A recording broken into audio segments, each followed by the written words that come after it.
Ron Shumway, he had some problems, but in a weird way, he was just a hopeless romantic.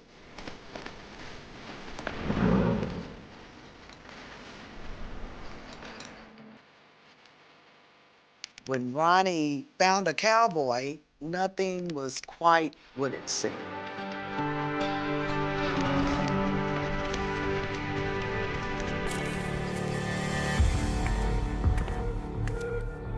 When Ron was around, I feared for my safety.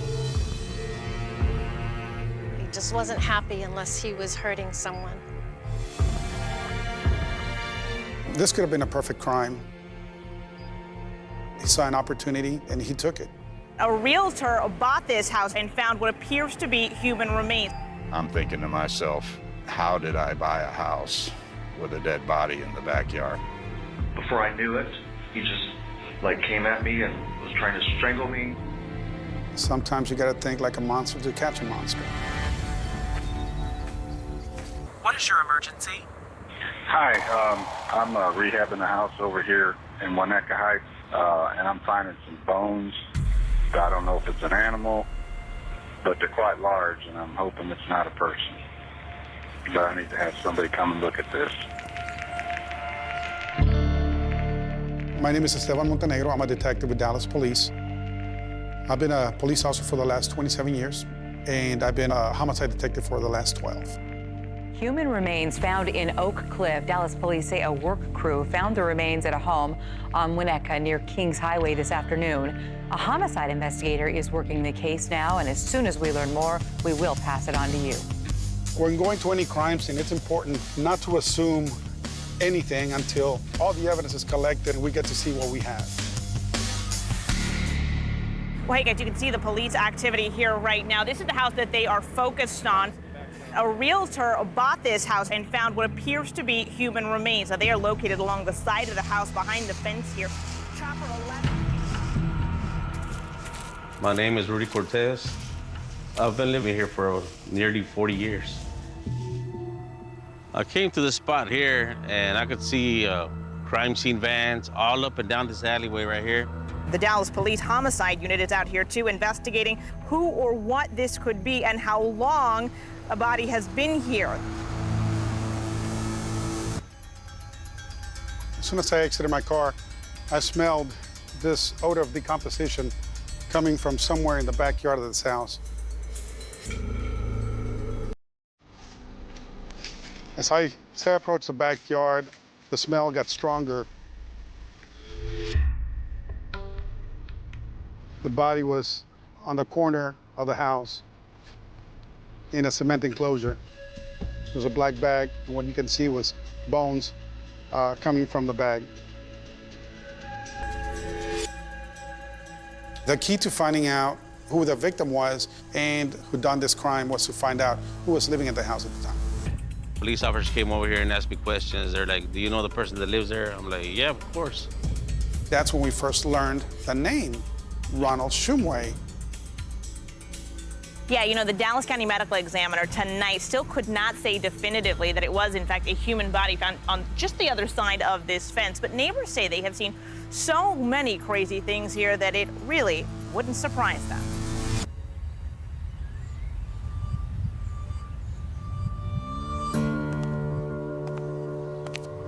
My name is Brantley Hargrove. Back in 2012, I was working as a journalist at the Dallas Observer, and I'd recently moved into this brick duplex right here. And across the street, I would find, was a deeply troubled man named Ron Shumway.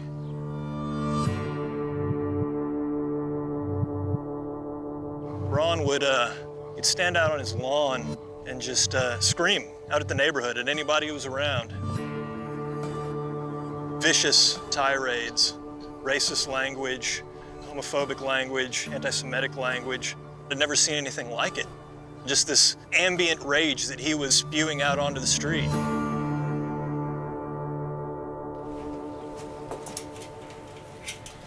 My name is Margie Thomas.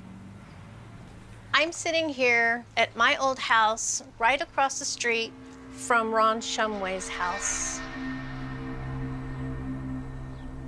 This is a picture of my daughter and my nephew playing in the water. We would always tell them, if Ron's out, go in the house. He's very dangerous. It's not safe to be around him. One day, we bought a brand new bike for my son, and we're teaching him how to ride it. And all of a sudden, a bottle rocket comes flying toward me from the back of Ron Shumway's fence.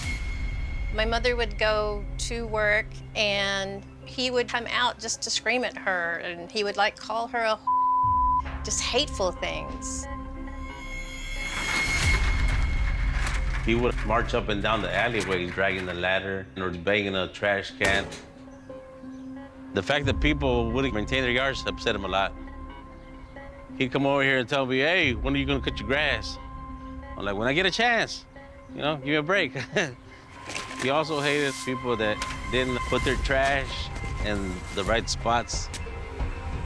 He would get really mad sometimes that he would grab his trash and throw it over people's fences.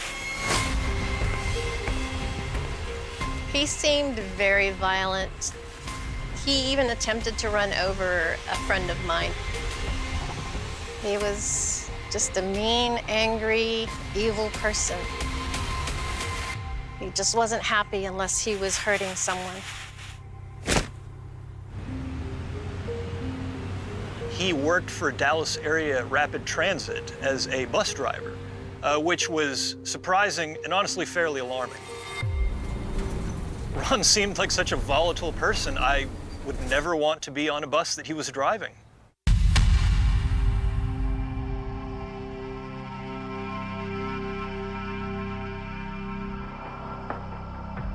I knew Christopher Colbert quite well, but we've always known him as Christian. My wife and I lived directly above him in the apartment in Carrollton, Texas. He was living with a longtime friend named Nathan. Christian was definitely a friendly guy. He would talk to anybody about anything, and he loved animals. He had 2 dogs that he would refer to them as his own children. He didn't care what people thought or said to him, would get dressed up for Halloween in these elaborate face painting decorations, and he was just fun to be around. Christopher Colbert was from a small town in Oklahoma, and he was a hairdresser. Apparently he was pretty well known around the Dallas hairdressing scene. Christian really wanted to be famous and make a lot of money in a short period of time. He dabbled a little bit in art. He tried to become a conceptual artist, but he never made it. Then he tried to make jewelry and different items to sell. He would make little dog leashes out of fake rubies that he got at the dollar store, but it never went anywhere. It's almost like Christian had been beat down by life and didn't know what to do next.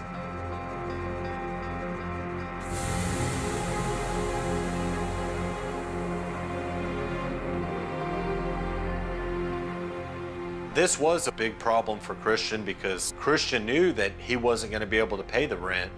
The Christian we knew didn't work. He did arts and crafts on the porch and played with his dogs and partied more than he should have. One evening, I see a strange car pull up to the apartment and look out, and it's Christian loading up a washing machine. I asked Christian, you know, whose car is this? And he said, oh, it's a guy I met on the bus that I'm moving in with. That was the first I heard about Ronald Shumway.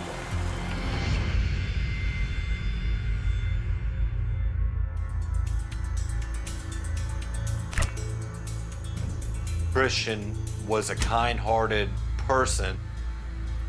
We never wanted anything bad to ever happen to Christian. I was just glad that he had a spot to live at the time.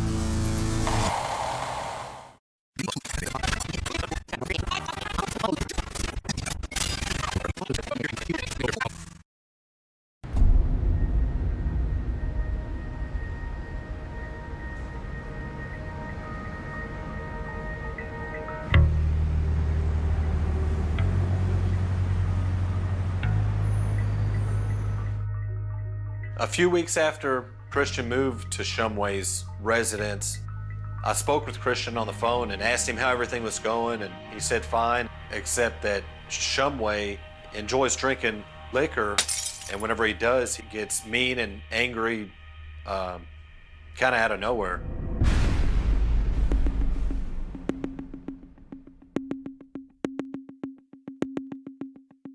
His Facebook profile had something like 600 friends. I mean, that's more than I have.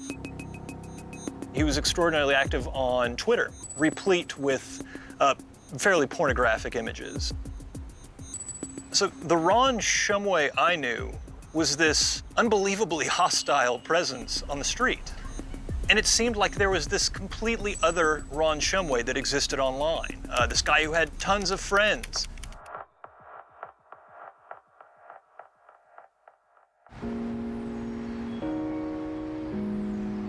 There we go. This is your girl, Jazzy, from the Love Cafe, delivering love all over the planet. We are serving up today a big heaping of love. My name is Cassandra Stevens, AKA Jazzy. I am the founder and radio host of the Love Cafe radio show. The Love Cafe is a very personal space where people get a chance to talk about some of their most intimate details of their life. It is a phone-in show, but the magic happens on social media. A guy named Ron Shumway messaged me in August 2013 and asked would I accept his friend request because he loved the show. And I'm like, this guy's really tuned in. Ron would contact me on the show almost every week. And it may be a Wednesday and he'd say, looking forward to Saturday's show. That's a fan. You could tell by the music he requested, he was definitely a hopeless romantic. He was looking for love. That was one of, I think, our deepest connections. We both believed in romance and we both believed in love. Oh, gosh, this was one of my favorite ones. Right around Valentine's Day, he said, sending love to you for Jennifer Holliday on your #1 show, The Love Cafe. And it's a bouquet of roses. And so the name stuck with me, Ron Shumway.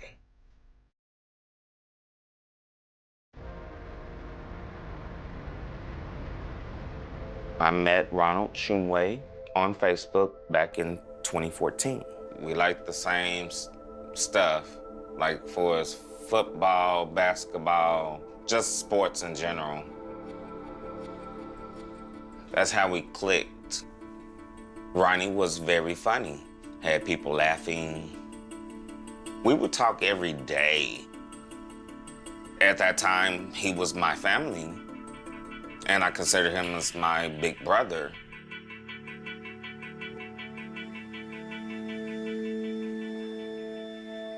He was distraught. He would come to our house and cry with my mom and tell her that he missed her very much and he didn't know what he was going to do without her. And it was very sad.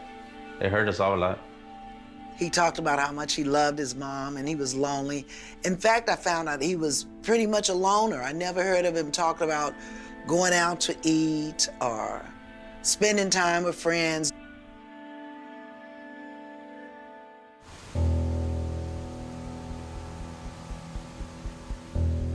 Towards the end of 2014, Ronnie told me him and his roommate have been arguing. It sounded like he was very angry and was stressed out.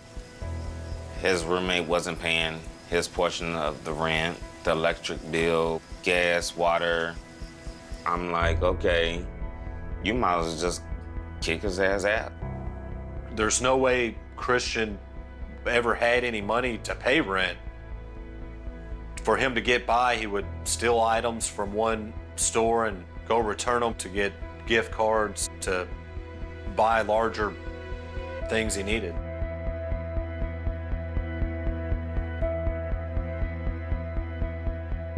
Ron told me that he had a tenant that he wanted to get rid of and was thinking about selling the duplex. In April 2015, Ron Shumway emailed his supervisors at Dallas Area Rapid Transit to submit his resignation, and he also asked if he could cash in on his pension.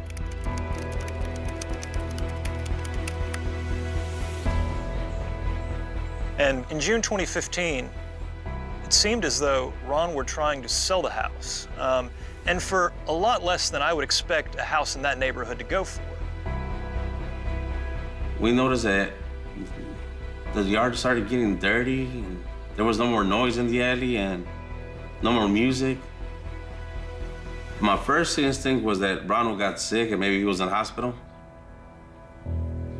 And then I saw the house was for sale, and I got suspicious. I'm like, well, why would Ron sell the house without telling us first?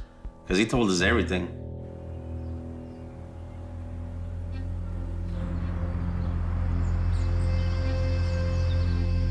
In the spring of 2015, I started noticing that Ron wasn't contacting the show. I wasn't seeing posts from him, no requests. He didn't respond to any one of my messages. And I was like, okay, that's kind of awkward and strange. It was almost like Ron had just disappeared. And after a while, I said, something's got to be wrong. I had put a post out there, Ron, where are you? Then I started seeing a couple of other people asking, Shumway, I haven't heard from you. I thought that he loved me enough, even if he didn't listen to the show, that we had connected enough that he would respond in some manner, and it didn't happen.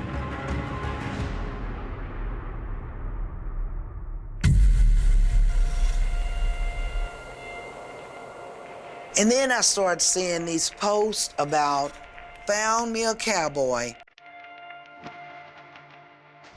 and he actually lives on a ranch. I'm going to be his ranch hand. From city bus driver with dark, to a ranch hand, kind of a different skill set, I would say. That was weird to me, but I was happy that he was happy. I said, okay, who's this new cowboy? Talk to me, call me, text me. Going to pack my bags and off to Austin with my midnight cowboy to his ranch. Birthday, extended weekend. Midnight Cowboy, wow, I'm shocked. He didn't tell me nothing about no Midnight Cowboy. May the 8th, 2015. Loving the ranch life. My cowboy is teaching me to ride a horse named Snuffy.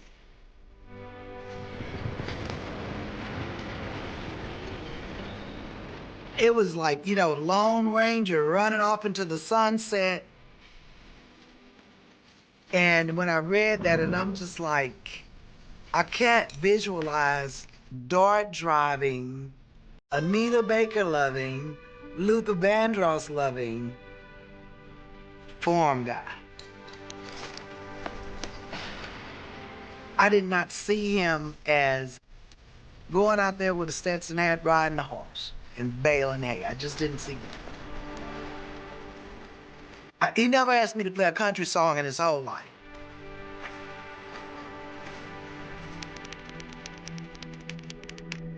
It was very, very strange to me because you're listening to the Love Cafe, people are looking for love. I'm thinking he would definitely want to be on the show to share this, but that didn't happen. The language didn't sound like Ron. I felt like he was being coached, told what to write. So my first thought is, if he's in a relationship, I'm kind of worried it's not a good relationship.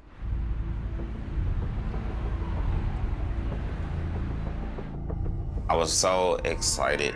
I'm like his only friend here in Austin. So I said, okay, well, let me know when we can link up. And he said, okay, sure will. But never did.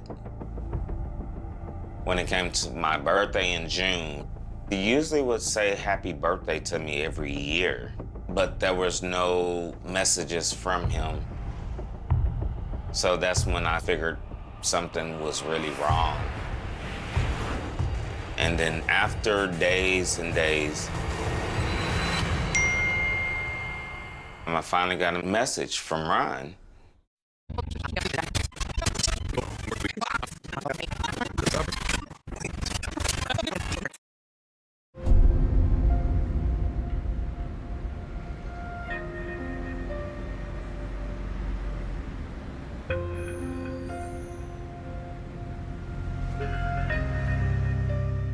I was relieved that he was fine. He said that I've been receiving your messages, but in my new relationship, my new partner is very controlling. I said, okay, you know, if you need any assistance, let us know something, because it sounds like this is a toxic relationship and you need to get the hell away from it before it gets you hurt.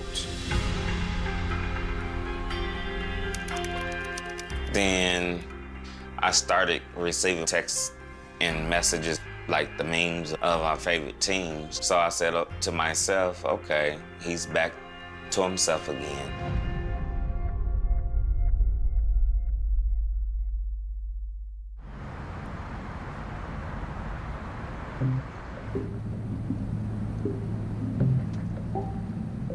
My name is Fred Robertson. Back in 2015, I was working as a fix and flip investor, developing property in the area of Oak Cliff of Dallas. The area is very competitive, very hot from a real estate perspective. I'd found a property that was dilapidated, needed a lot of work. Come inside. But I had planned to convert that duplex into a gorgeous home. Wall out. Let's just go take that wall out. Take these walls out. That would sell, you know, upwards of close to $500,000. It's not too bad.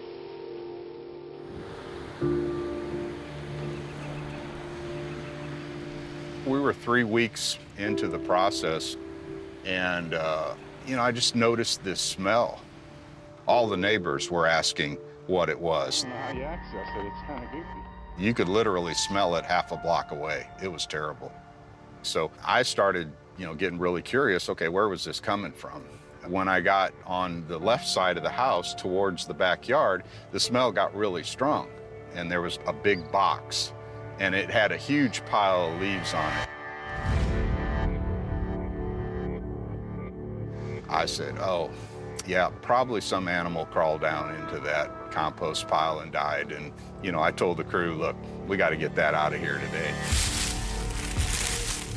They took off all the leaves off everything, and that's when we saw that somebody had actually poured a bag of cement on the top. So I thought, man, that's really unusual. What is that?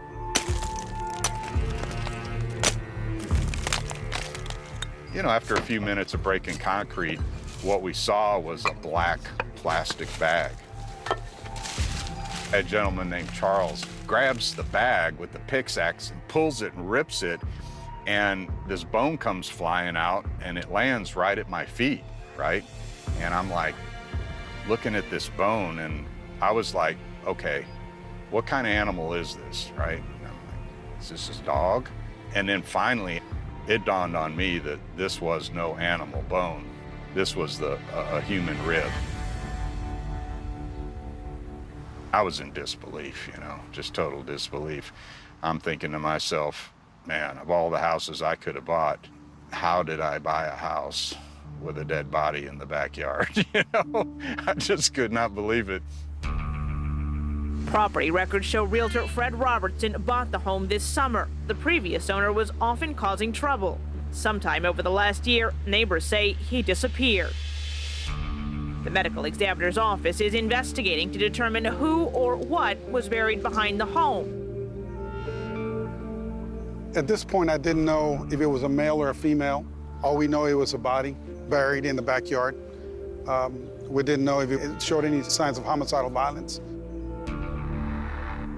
There was a speculation that it was Ron's mom, that he had buried her there, because when she passed away, nobody really saw or heard about a funeral. From what Christian told us, my wife and I were both terrified that it could have been Christian dead in a grave from a fight that broke out from a night of drinking. I was not shocked at all. I thought he finally killed someone and buried them in his backyard. My first thought was, Lord, don't let it be Ron. We were really, really connected. When the body was exhumed, it had the bone structure, the body weight and height of a large male. So we knew that it wasn't Ronald Schumoy's mother. The body showed signs of homicidal violence. He had several ligatures wrapped around his neck. His hands and his feet were tied. It looked like neckties. It showed signs of strangulation as well. It struck me personally, how can a human being do this to a human being? Whoever did it didn't have regards to human life, didn't have a conscience, didn't have morals. I knew I was going to be looking at a monster.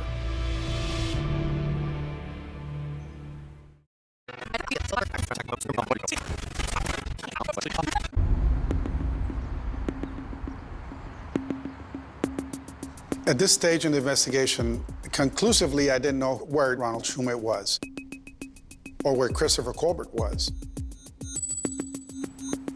We were able to locate a neighbor, and he called 911 to report some screaming coming from Ronald Schumoy's house, and something to the effect like, don't hit me anymore, don't hit me, don't hurt me. And that was roughly around April the 23rd of 2015. What made this case so difficult was when I got the call from a medical examiner, the fingerprints could not be taken from the body because of the high state of decomposition. So now the investigation took another turn. To get a conclusive positive identification on the body, I needed to get DNA. But it was extremely hard trying to find relatives of Ronald. He was a loner, not very liked in his family. His mother had passed away. His grandmother had passed away. His father had passed away. Then I managed to track down his half-brother.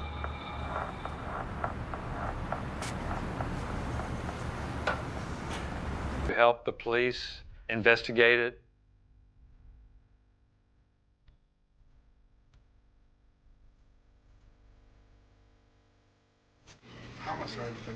I contacted the first buyer of the house. He told me that he was contacted through a website about selling a house. They decided to meet. The man introduced himself as Ronald Schumoy. Ronald was in a hurry to sell the house. They agreed on a price, and the contract was made. But the sale price was much lower than the fair market value of the house. To me, that was a red flag that suggested that there was some sort of fraud going on. Quick money, a quick buck, and no questions asked. So at that point, I decided to put Christopher Colbert in a 6-picture photo lineup. And I asked him to identify Ronald. He identified the picture of Christopher Colbert as a person that he knows as Ronald Schumoy. At that point, I knew that Christopher Colbert had been impersonating Ronald Schumoy. When he was asked to provide proof of identity during the sale of the house, he said he didn't have his driver's license and that he would go home and send them a copy. What he did when he got home was superimpose his own picture over Ron's. What we have here is what looks like Ronald Schumoy's driver's license. In reality, it's a fake identification card.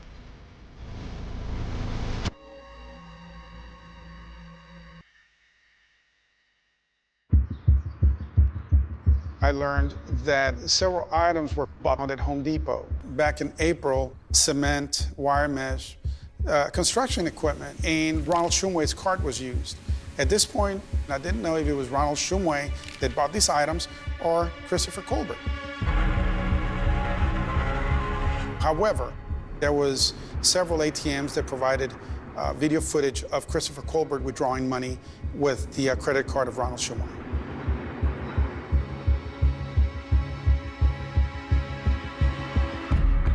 Well, Dallas police have identified the remains of a man found dead in his own backyard.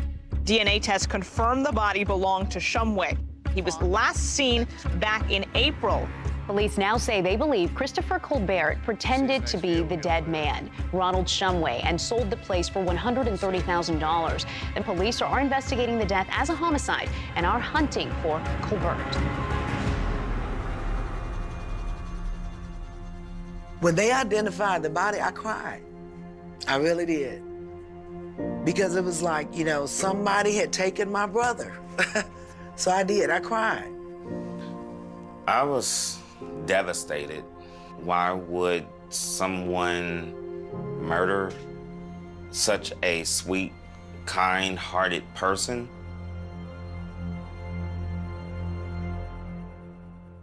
After Colbert killed Shumway, he kept Shumway alive via social media for months. Long enough to continue this ruse until he could sell the house and make his getaway.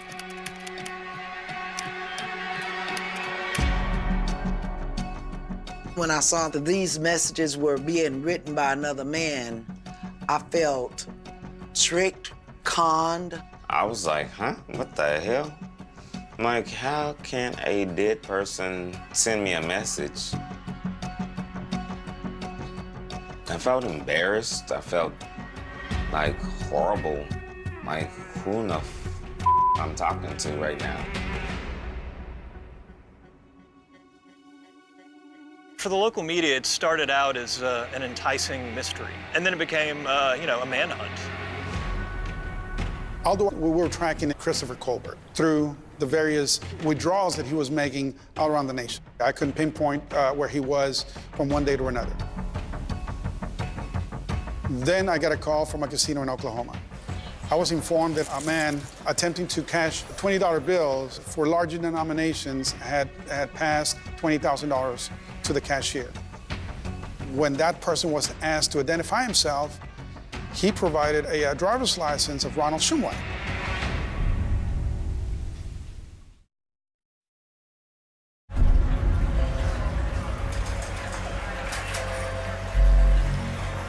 This is where Christopher Colbert was questioned about the driver's license.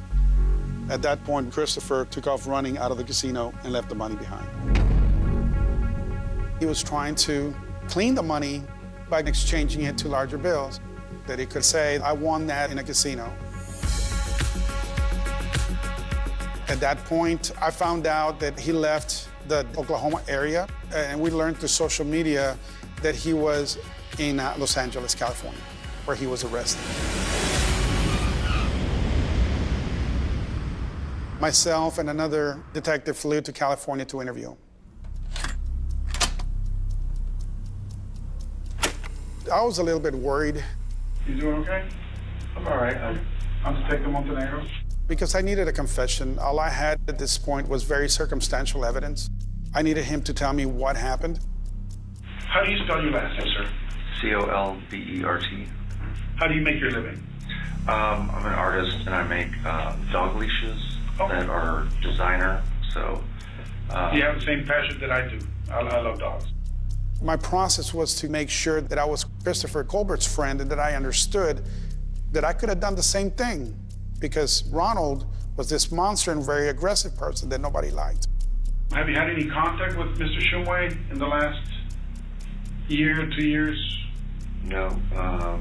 He apparently found the love of his life, from what I hear. Do you know who it was? No, he just said he was like a cowboy in Austin, and he was moving there. At first, Christopher denied any involvement in the case.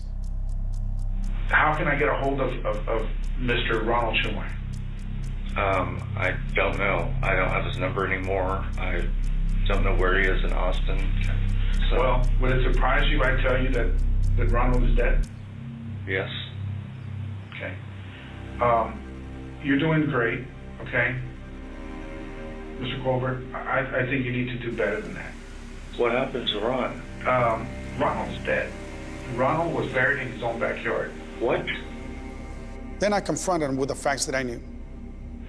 If it was an accident, if it was something because Ron flipped out, or you had to do something to defend yourself, I need to know now. Because I do understand what Ron was all about. Everybody tells me that he was extremely, extremely violent. Then he admitted that yes, they got into a heated argument, and I let him talk. Before I knew it, he just like came at me and was trying to strangle me. So. And tell me what happened. I was like starting to not be able to breathe. He hit my head on the wall, and then I just ended up choking him. Okay. With what? With your hands? Yeah. Okay. It was self-defense. Like, I don't know what happened. I just wanted to get out of there. So. I understand. And was he unconscious? Yeah. And then what happened? I think he was dead. When we found him, he was tied. Okay. Did you tie him up? I don't remember doing that. No. I just went into shock. I mean, I literally blacked out from fear and shock.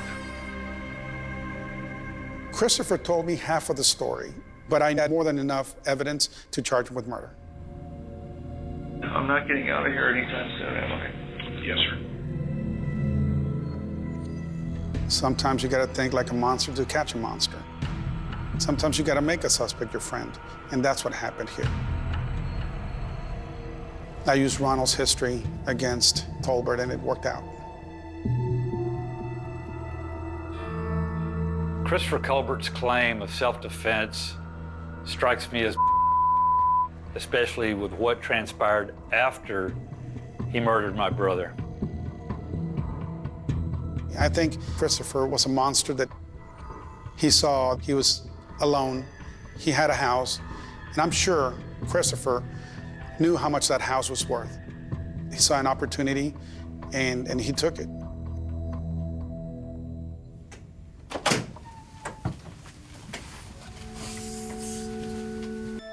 People who were Facebook friends with him. By and large, most of them had... The street was quiet that night. Too quiet for a neighborhood that usually buzzed with the distant hum of air conditioners and the occasional slam of a screen door. It was late summer in Florida, August of 2003, and the air hung thick and unmoving, like the world itself had decided to hold its breath. At 10:17 p.m., a porch light flickered on at the end of Cypress Hollow Drive. A woman stepped outside, scanning the empty street. Her daughter was late. 16-year-old Emily Carter had told her mother she would be home by 10. It was a short walk, 2 blocks from a friend's house. A straight shot down a quiet suburban street lined with trimmed hedges, parked sedans, and mailboxes that hadn't been moved in years. 10 minutes passed. Then 20. Then the phone rang. It wasn't Emily. It was her friend. And what she said would ignite a mystery that would haunt a Florida community for 2 decades. Emily had left hours ago. At first, no one panicked. Teenagers ran late all the time.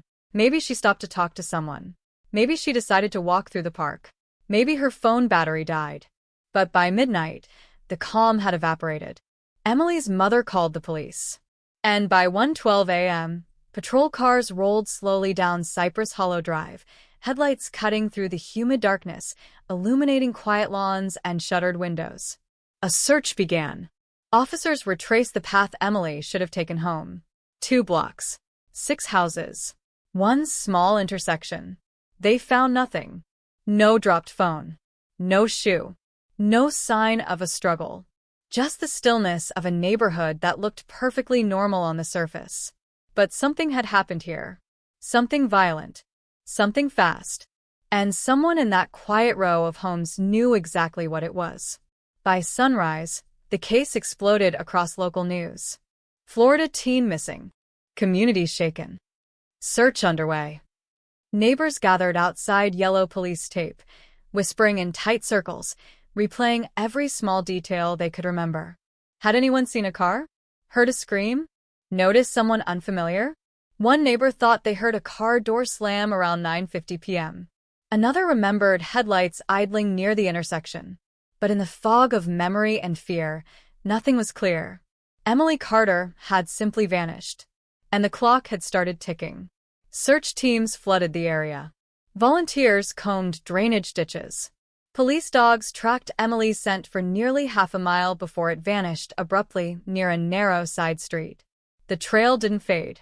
It stopped, like someone had lifted her straight off the pavement. Detectives began knocking on doors. House after house. Routine questions. Routine answers. Everyone had been home. Everyone had seen nothing. Everyone was shocked. But there was one house investigators paid special attention to. A modest single-story home halfway down the street. The home of a man named Daniel Mercer, 32 years old. Worked odd construction jobs. Lived alone. Quiet. Kept to himself. When detectives knocked on his door the morning after Emily disappeared, Mercer answered calmly. Too calmly, some would later say.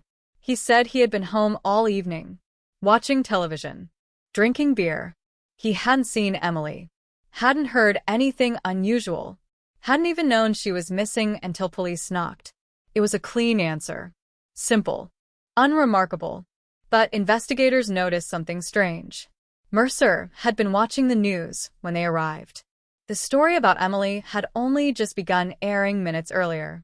Yet Mercer already knew her name. Detectives asked how. He shrugged. Everyone on the street knows everyone, he said. It wasn't proof of anything. Just odd. And odd wasn't enough to make an arrest. The search widened. Helicopters circled overhead. K-9 units swept wooded areas behind the neighborhood. Divers checked retention ponds. Still nothing. Days passed. Then weeks. Posters appeared on telephone poles. Missing. 16. Last seen walking home. The town organized candlelight vigils. Emily's photo stared out from flyers taped to gas station windows and grocery store doors. Her classmates wore ribbons.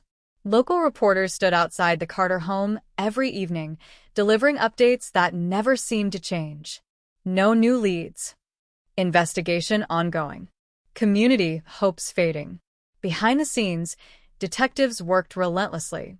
They interviewed over 100 people, checked registered offenders, tracked down tips from across the state. A white van spotted near the park. A suspicious truck on the highway. A drifter passing through town. Every lead collapsed. Every trail ended in silence. But Daniel Mercer's name kept quietly resurfacing inside the case file. Not as a suspect. Not officially. Just a person of interest. Someone who had lived within shouting distance of where Emily vanished. Someone who had once complained about neighborhood kids cutting through his yard. Someone who had, according to one neighbor, been watching Emily and her friends from his porch weeks before she disappeared. Detectives interviewed him again. And again. Each time, Mercer remained composed. Polite. Cooperative. He allowed officers inside his house. They saw nothing alarming. No blood. No evidence. No trace of Emily. Just a tidy living room, a humming television, and empty beer bottles stacked neatly in the trash. Without probable cause, the investigation stalled. Months turned into a year. The case slowly cooled. And by 2005, the words every family fears appeared in the official report. Cold case. Emily Carter was declared legally missing. But everyone in Cypress Hollow Drive knew what that meant. Somewhere, something terrible had happened. And whoever was responsible had slipped through the cracks. Life moved forward. The Carter family never did. Emily's bedroom remained exactly as she left it. Posters on the wall. School books on the desk. A half-finished notebook open to a page dated August 14, 2003. The last day anyone saw her alive. Every birthday passed like a quiet funeral. Every Christmas left an empty seat at the table. Meanwhile, Daniel Mercer stayed right where he had always been. Same house. Same street. Same quiet routine. He mowed his lawn, waved politely to neighbors, watched the neighborhood slowly forget the girl who vanished 2 doors down. But detectives never truly forgot. Inside the county sheriff's office, Emily's file sat in a metal cabinet marked unsolved. Every few years, someone reopened it, replayed the interviews, looked again at Mercer. And every time, they hit the same wall. No body. No weapon. No witnesses. No proof. Just a gut feeling that something on that quiet street had gone terribly wrong. Then, nearly 20 years later, the phone rang inside the cold case unit. And everything changed. A new generation of investigators had begun revisiting old files using modern forensic technology. DNA analysis had evolved dramatically since 2003. Evidence, once considered useless, could now reveal secrets hidden for decades. Emily's case was among the first reopened. Detectives pulled every box from storage. Old photographs, witness transcripts, evidence bags sealed nearly 20 years earlier. Among them was a single item collected the night Emily disappeared. A plastic soda bottle found near the intersection where the scent trail ended. At the time, it seemed irrelevant. Just litter. But detectives had bagged it anyway. Routine procedure. Now, in a sterile lab nearly 2 decades later, technicians swabbed the rim of that bottle, looking for DNA.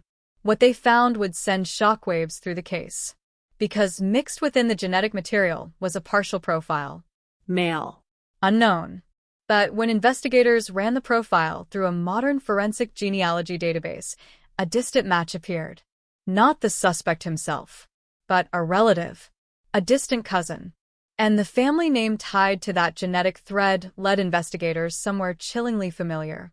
Back to Cypress Hollow Drive. Back to the quiet house halfway down the street. Back to the man who had always said he saw nothing. Daniel Mercer. And suddenly, a cold case that had haunted a community for 20 years began to breathe again. The name resurfaced in the case file like a ghost that had never truly left the room. Daniel Mercer. For nearly 20 years, his name had floated quietly through the investigation, never loud enough to trigger an arrest, never solid enough to justify a warrant.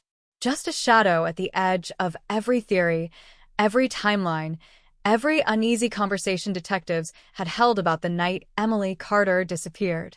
Now that shadow suddenly had weight. Inside the cold case unit, the atmosphere shifted. The forensic genealogy report sat in the center of the conference table, its pages marked with red tabs and handwritten notes. Detectives leaned over it in silence, tracing the branching lines of a family tree that stretched across several states.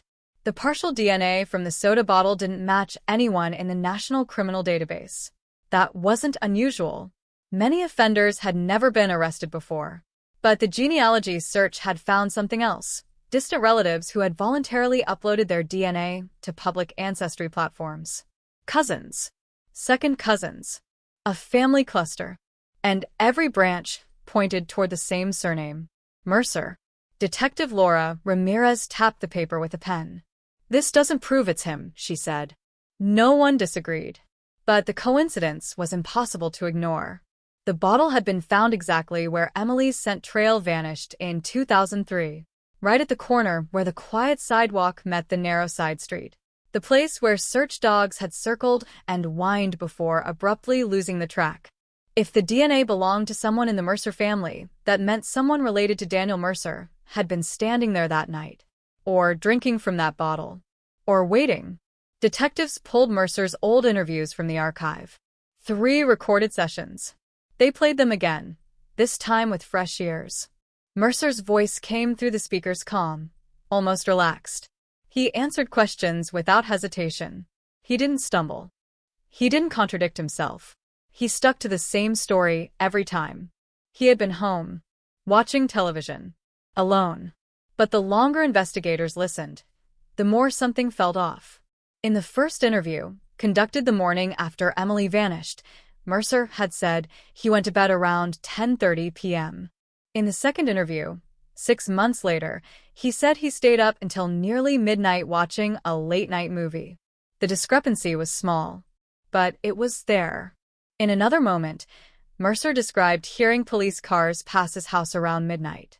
Yet dispatch records showed the first patrol units didn't arrive on the street until 1:12 a.m. How did he know they were coming? Detectives in 2003 had noticed these inconsistencies. But they weren't enough. Memories blur. People mix up times. None of it could hold up in court. Now, 2 decades later, those tiny cracks in Mercer's story suddenly looked much deeper. The investigation moved carefully, quietly. Daniel Mercer was still living in the same house, same address, same quiet stretch of Cypress Hollow Drive. He was 52 now, older, heavier, graying around the temples, but otherwise unchanged. Neighbors described him the same way they always had. Quiet, keeps to himself, mows his lawn every Sunday. Some newer residents didn't even know his house had once been tied to a missing girl. But the older neighbors remembered. And when detectives began asking questions again, the street felt the old tension creeping back. One woman, who had lived 2 doors down since the 1990s, told investigators something she had never reported before. It had always bothered her, but she hadn't been sure it meant anything. On the night Emily disappeared, she had taken her trash outside around 10 p.m. As she stepped onto her driveway, she noticed a man standing near the intersection. He was partially hidden in the darkness, near a parked vehicle. At the time, she assumed it was just someone from the neighborhood. But later, when Emily was reported missing, the memory stuck with her. Detectives asked if she could describe the man. She hesitated. "It might have been Daniel," she said quietly. "Might have. It was dark, but the build looked like him." Why hadn't she told police before? Her answer was simple. Because back then, everyone trusted everyone on that street. And accusing a neighbor felt impossible. Investigators wrote the statement down. It wasn't proof, but it added pressure to the growing pile of questions surrounding Mercer. Another neighbor remembered something different. In the days after Emily vanished, Daniel Mercer had suddenly taken a trip. Just a short one. 3 days. He told people he was visiting family out of town. Detectives checked old records. It was true. Mercer had left the county 3 days after Emily disappeared. But in 2003, no one thought it mattered. People travel. Life goes on. Now investigators wondered something else. What if he had been getting rid of something? Or someone? The cold case team began surveillance. Unmarked cars parked down the street. Officers posing as utility workers. They watched Mercer's routine. Morning coffee on the porch. A drive to the hardware store. Long, quiet evenings inside his house. He appeared normal. Completely ordinary. But detectives had learned a hard lesson from decades of investigations. Sometimes the most ordinary people carry the darkest secrets. While surveillance continued, forensic analysts worked the genealogy lead further. The DNA profile was refined, improved, strengthened, and eventually investigators reached a crucial conclusion. The genetic markers strongly suggested the DNA belonged to a direct male member of the Mercer family line. A father, a brother, or Daniel Mercer himself. But to confirm it, they needed Mercer's DNA. Legally, quietly, without tipping him off. So detectives waited. And watched. They didn't have to wait long. On a cool October morning, Mercer stopped at a convenience store just outside town. Cameras watched as he bought a coffee and a newspaper. He stood outside the entrance, sipping slowly. Then he finished the drink, crumpled the paper cup, and tossed it into a trash can. He walked away without looking back. But someone else had been watching. Within minutes, a plainclothes officer approached the bin. He reached inside, pulled out the discarded cup, and sealed it inside an evidence bag. Back at the lab, technicians swabbed the rim. They worked in silence. The tension in the room was thick enough to feel. The DNA extraction took hours. Then the comparison began. 2 profiles. One from the soda bottle found in 2003. One from the coffee cup Mercer had thrown away just hours earlier. If they matched, the implications would be explosive. The machine processed the samples. Lines of genetic code scrolled across the monitor. Technicians leaned closer. One by one, the markers aligned. A match. Not partial. Not distant. Direct. The DNA on the bottle had come from Daniel Mercer. The room fell silent. 20 years of uncertainty suddenly collapsed into a single, undeniable fact. Daniel Mercer had been standing at the exact location where Emily Carter vanished, the night she disappeared. The cold case had just taken its first real breath in 2 decades. But detectives knew something important. DNA on a bottle didn't prove murder. It proved presence. It placed Mercer at the scene. Nothing more.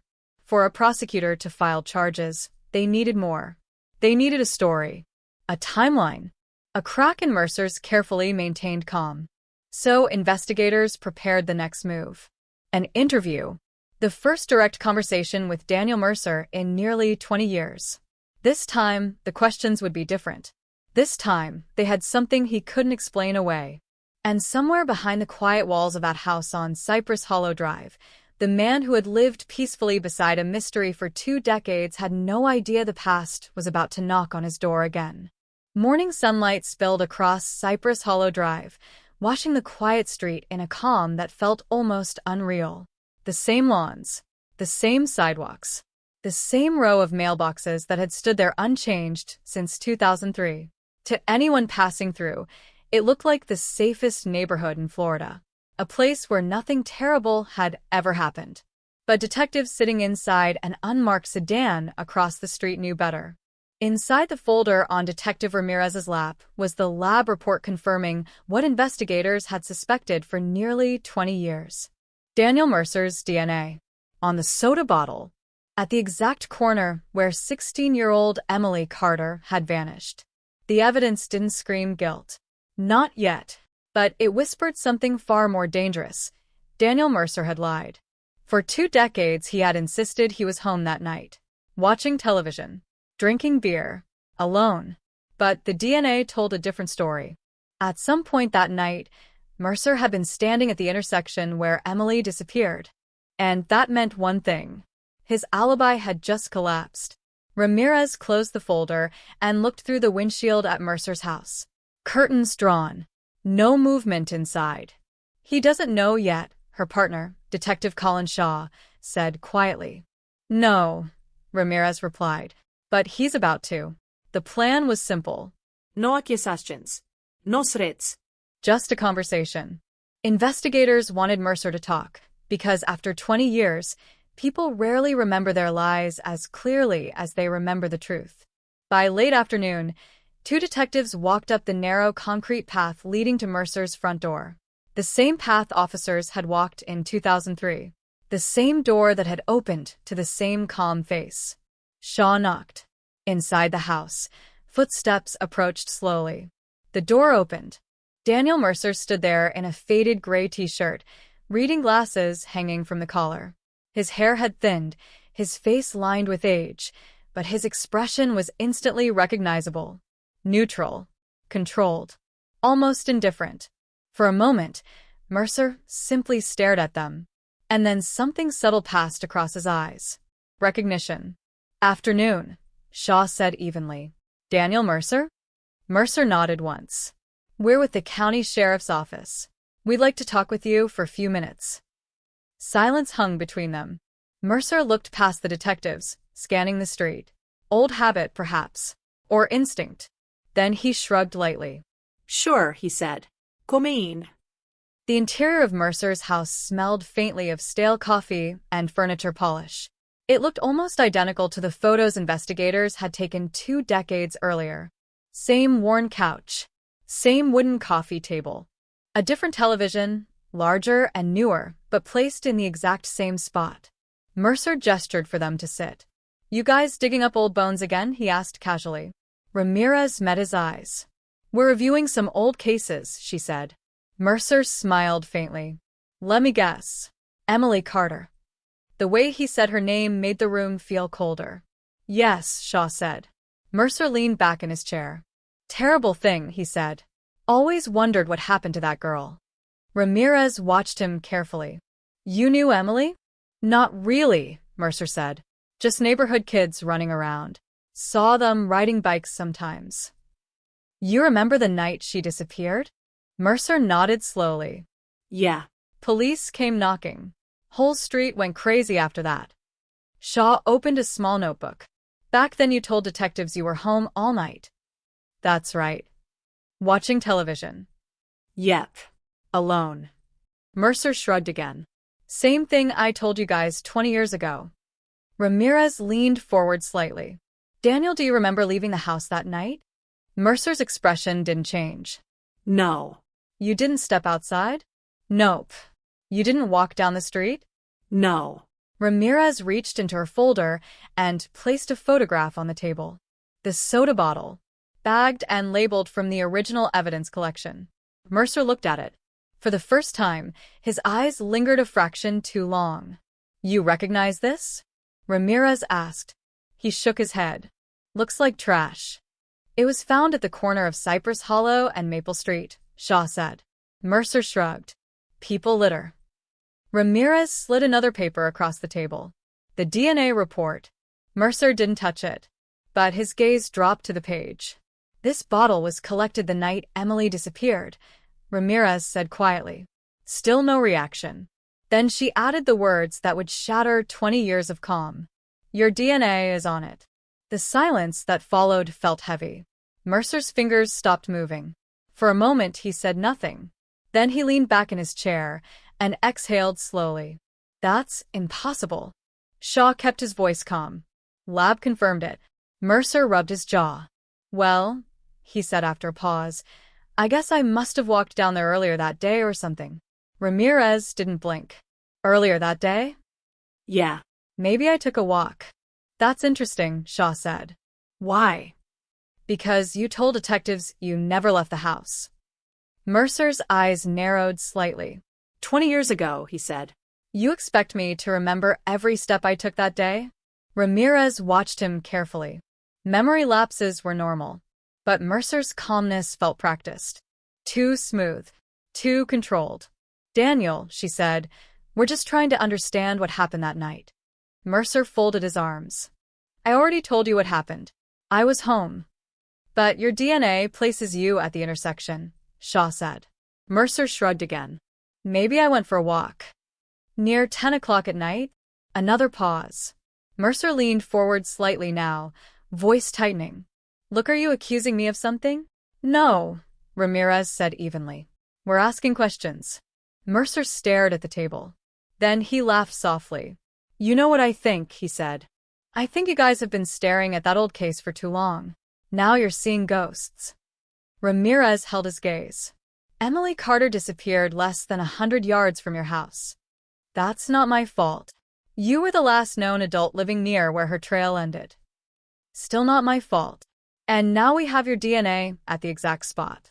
Mercer's eyes hardened. That proves I drank a soda. Shaw leaned forward. Daniel, if you saw Emily that night, if you talked to her, even for a moment, now's the time to say it. Mercer didn't answer immediately. He looked toward the window. The same quiet street outside. The same neighborhood that had once searched for a missing girl. Finally, he spoke. I didn't see her, he said. Ramirez studied him. You're sure about that? Yes. You didn't hear anything? No. No screams? No.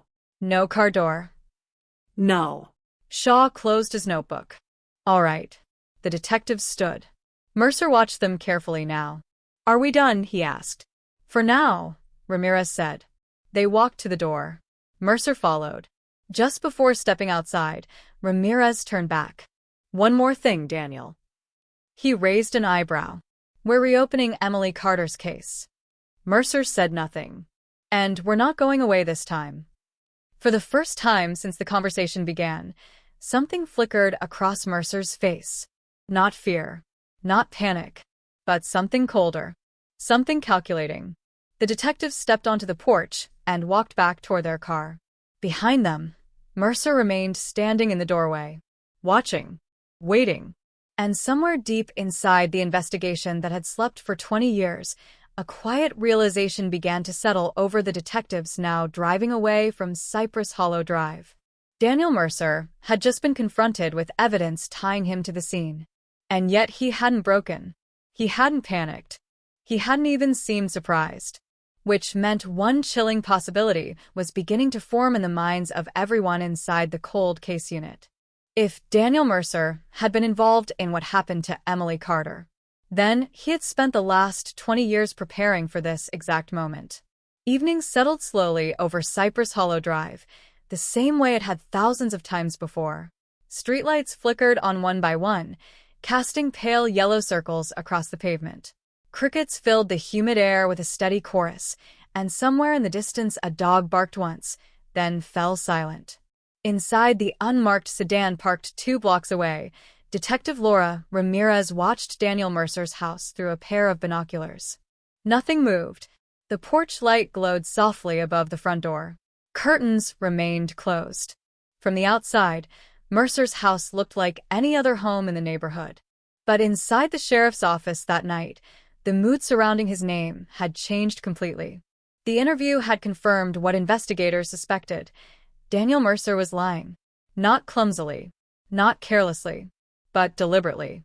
He had adjusted his story the moment detectives confronted him with the DNA evidence.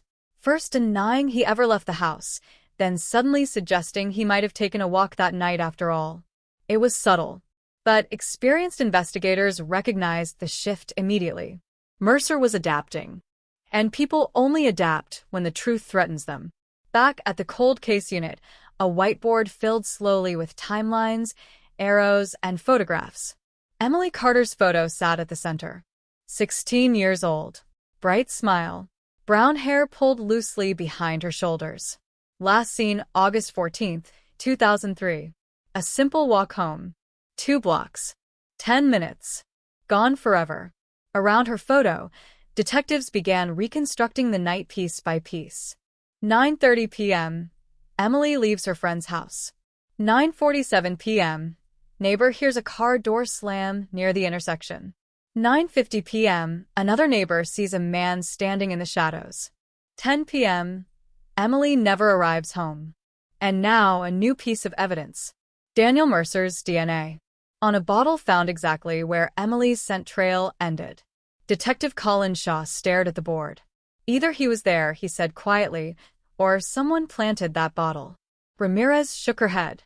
No one planted evidence in 2003 hoping forensic genealogy would exist 20 years later. Shaw exhaled slowly.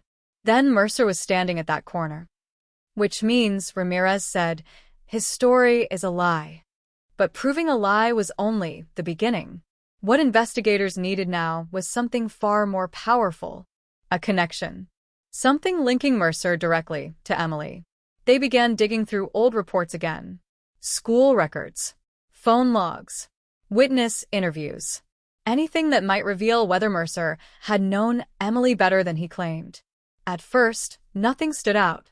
Mercer had no criminal record, no known history of violence, no complaints filed against him in the neighborhood. But buried deep inside a forgotten witness statement from 2003, investigators found something small. A detail almost no one had noticed at the time. One of Emily's friends had mentioned that a creepy neighbor guy sometimes stared at them when they walked past his house. The girl didn't know his name, but the address she gave detectives back then pointed directly to Daniel Mercer's house. The report had been filed, then quietly forgotten. Back in 2003, detectives had interviewed Mercer about it.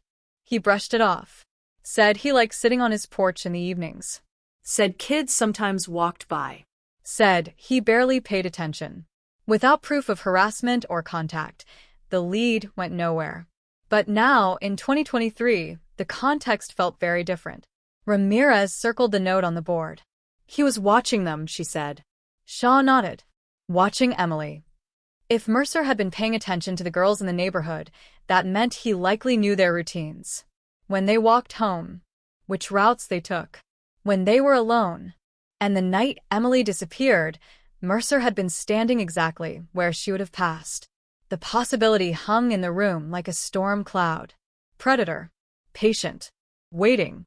But detectives still needed evidence. Real evidence. The next morning, investigators returned to Mercer's house, but not to speak with him.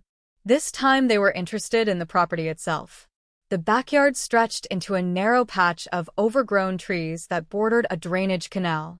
It had looked the same in 2003. Thick brush, loose soil, plenty of places where something could be hidden. Search teams back then had scanned the area quickly with dogs. But 20 years ago, technology had limits. Now investigators returned with something new: ground-penetrating radar. A technician slowly pushed the equipment across Mercer's yard, scanning the soil beneath the surface. The device sent waves deep underground, detecting disturbances where earth had once been dug and replaced. Detectives stood silently nearby, watching the monitor. For nearly an hour, nothing unusual appeared. Just natural layers of soil, tree roots, old rocks. Then the technician paused. "There," he said quietly. A rectangular shape flickered on the screen, roughly 6 feet long, buried nearly 3 feet below the surface. The air around the investigators seemed to freeze. Ramirez stared at the monitor. "Could be anything," Shaw muttered. "Old pipe debris." But even as he said it, neither of them believed it. Because the shape was too clean, too deliberate, too much like a grave. They secured the area immediately.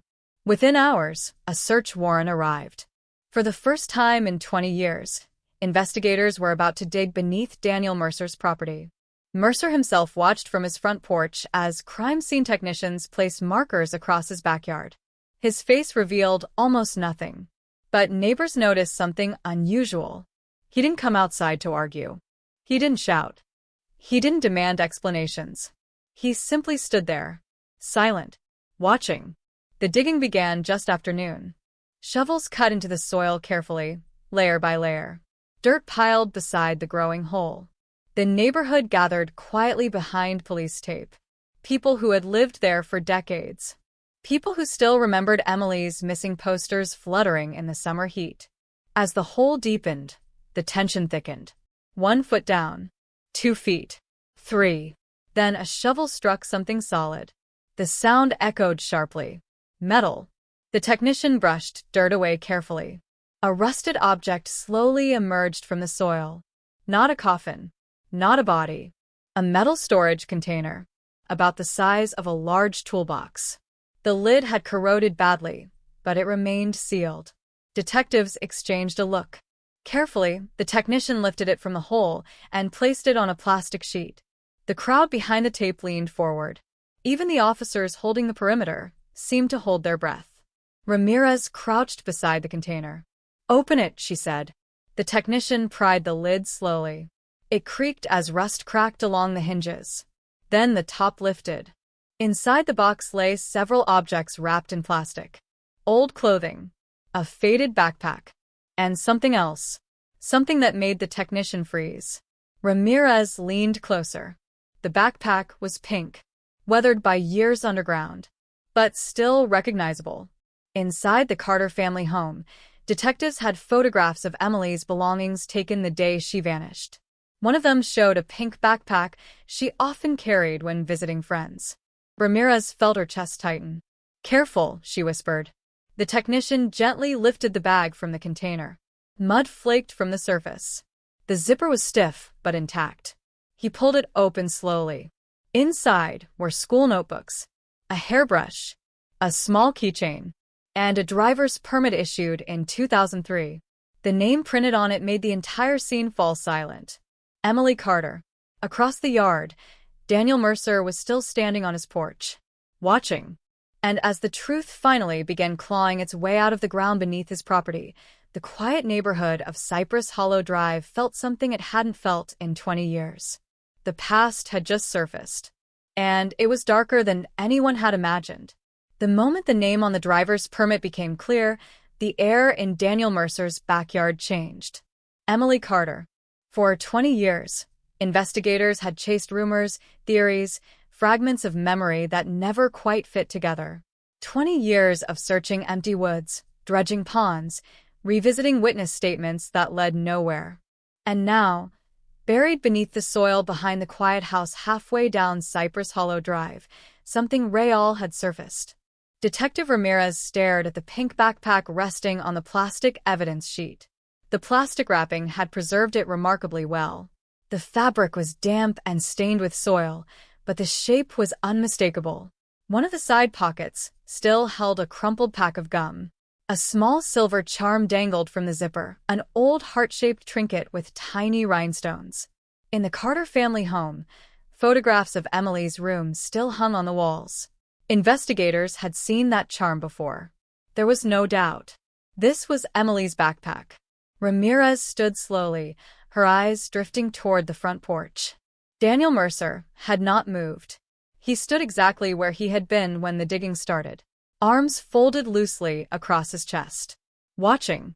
His expression remained calm. Too calm. Detective Shaw followed Ramirez's gaze. "You seeing this?" he muttered quietly. Ramirez nodded once. "Yeah." "Either he's the coldest man alive," Shaw said, "or he's convinced we still don't have enough." Behind them, the crime scene team continued, working carefully. The metal container held more than just the backpack. Beneath it lay several layers of plastic-wrapped items, each sealed tightly against moisture and decay. One technician lifted out a pair of sneakers. White canvas. Small. Size 6. The laces were tied together. Another bag revealed a folded t-shirt, then a denim jacket. Each item was photographed, cataloged, and placed into separate evidence containers. The deeper they looked, the more disturbing the discovery became. Because the objects inside the container didn't look random. They looked organized, preserved, like someone had deliberately stored them, almost like trophies. Shaw crouched beside the open box. "Why keep this?" he murmured. Ramirez didn't answer immediately. Her mind had already started building possibilities. Predators sometimes kept souvenirs.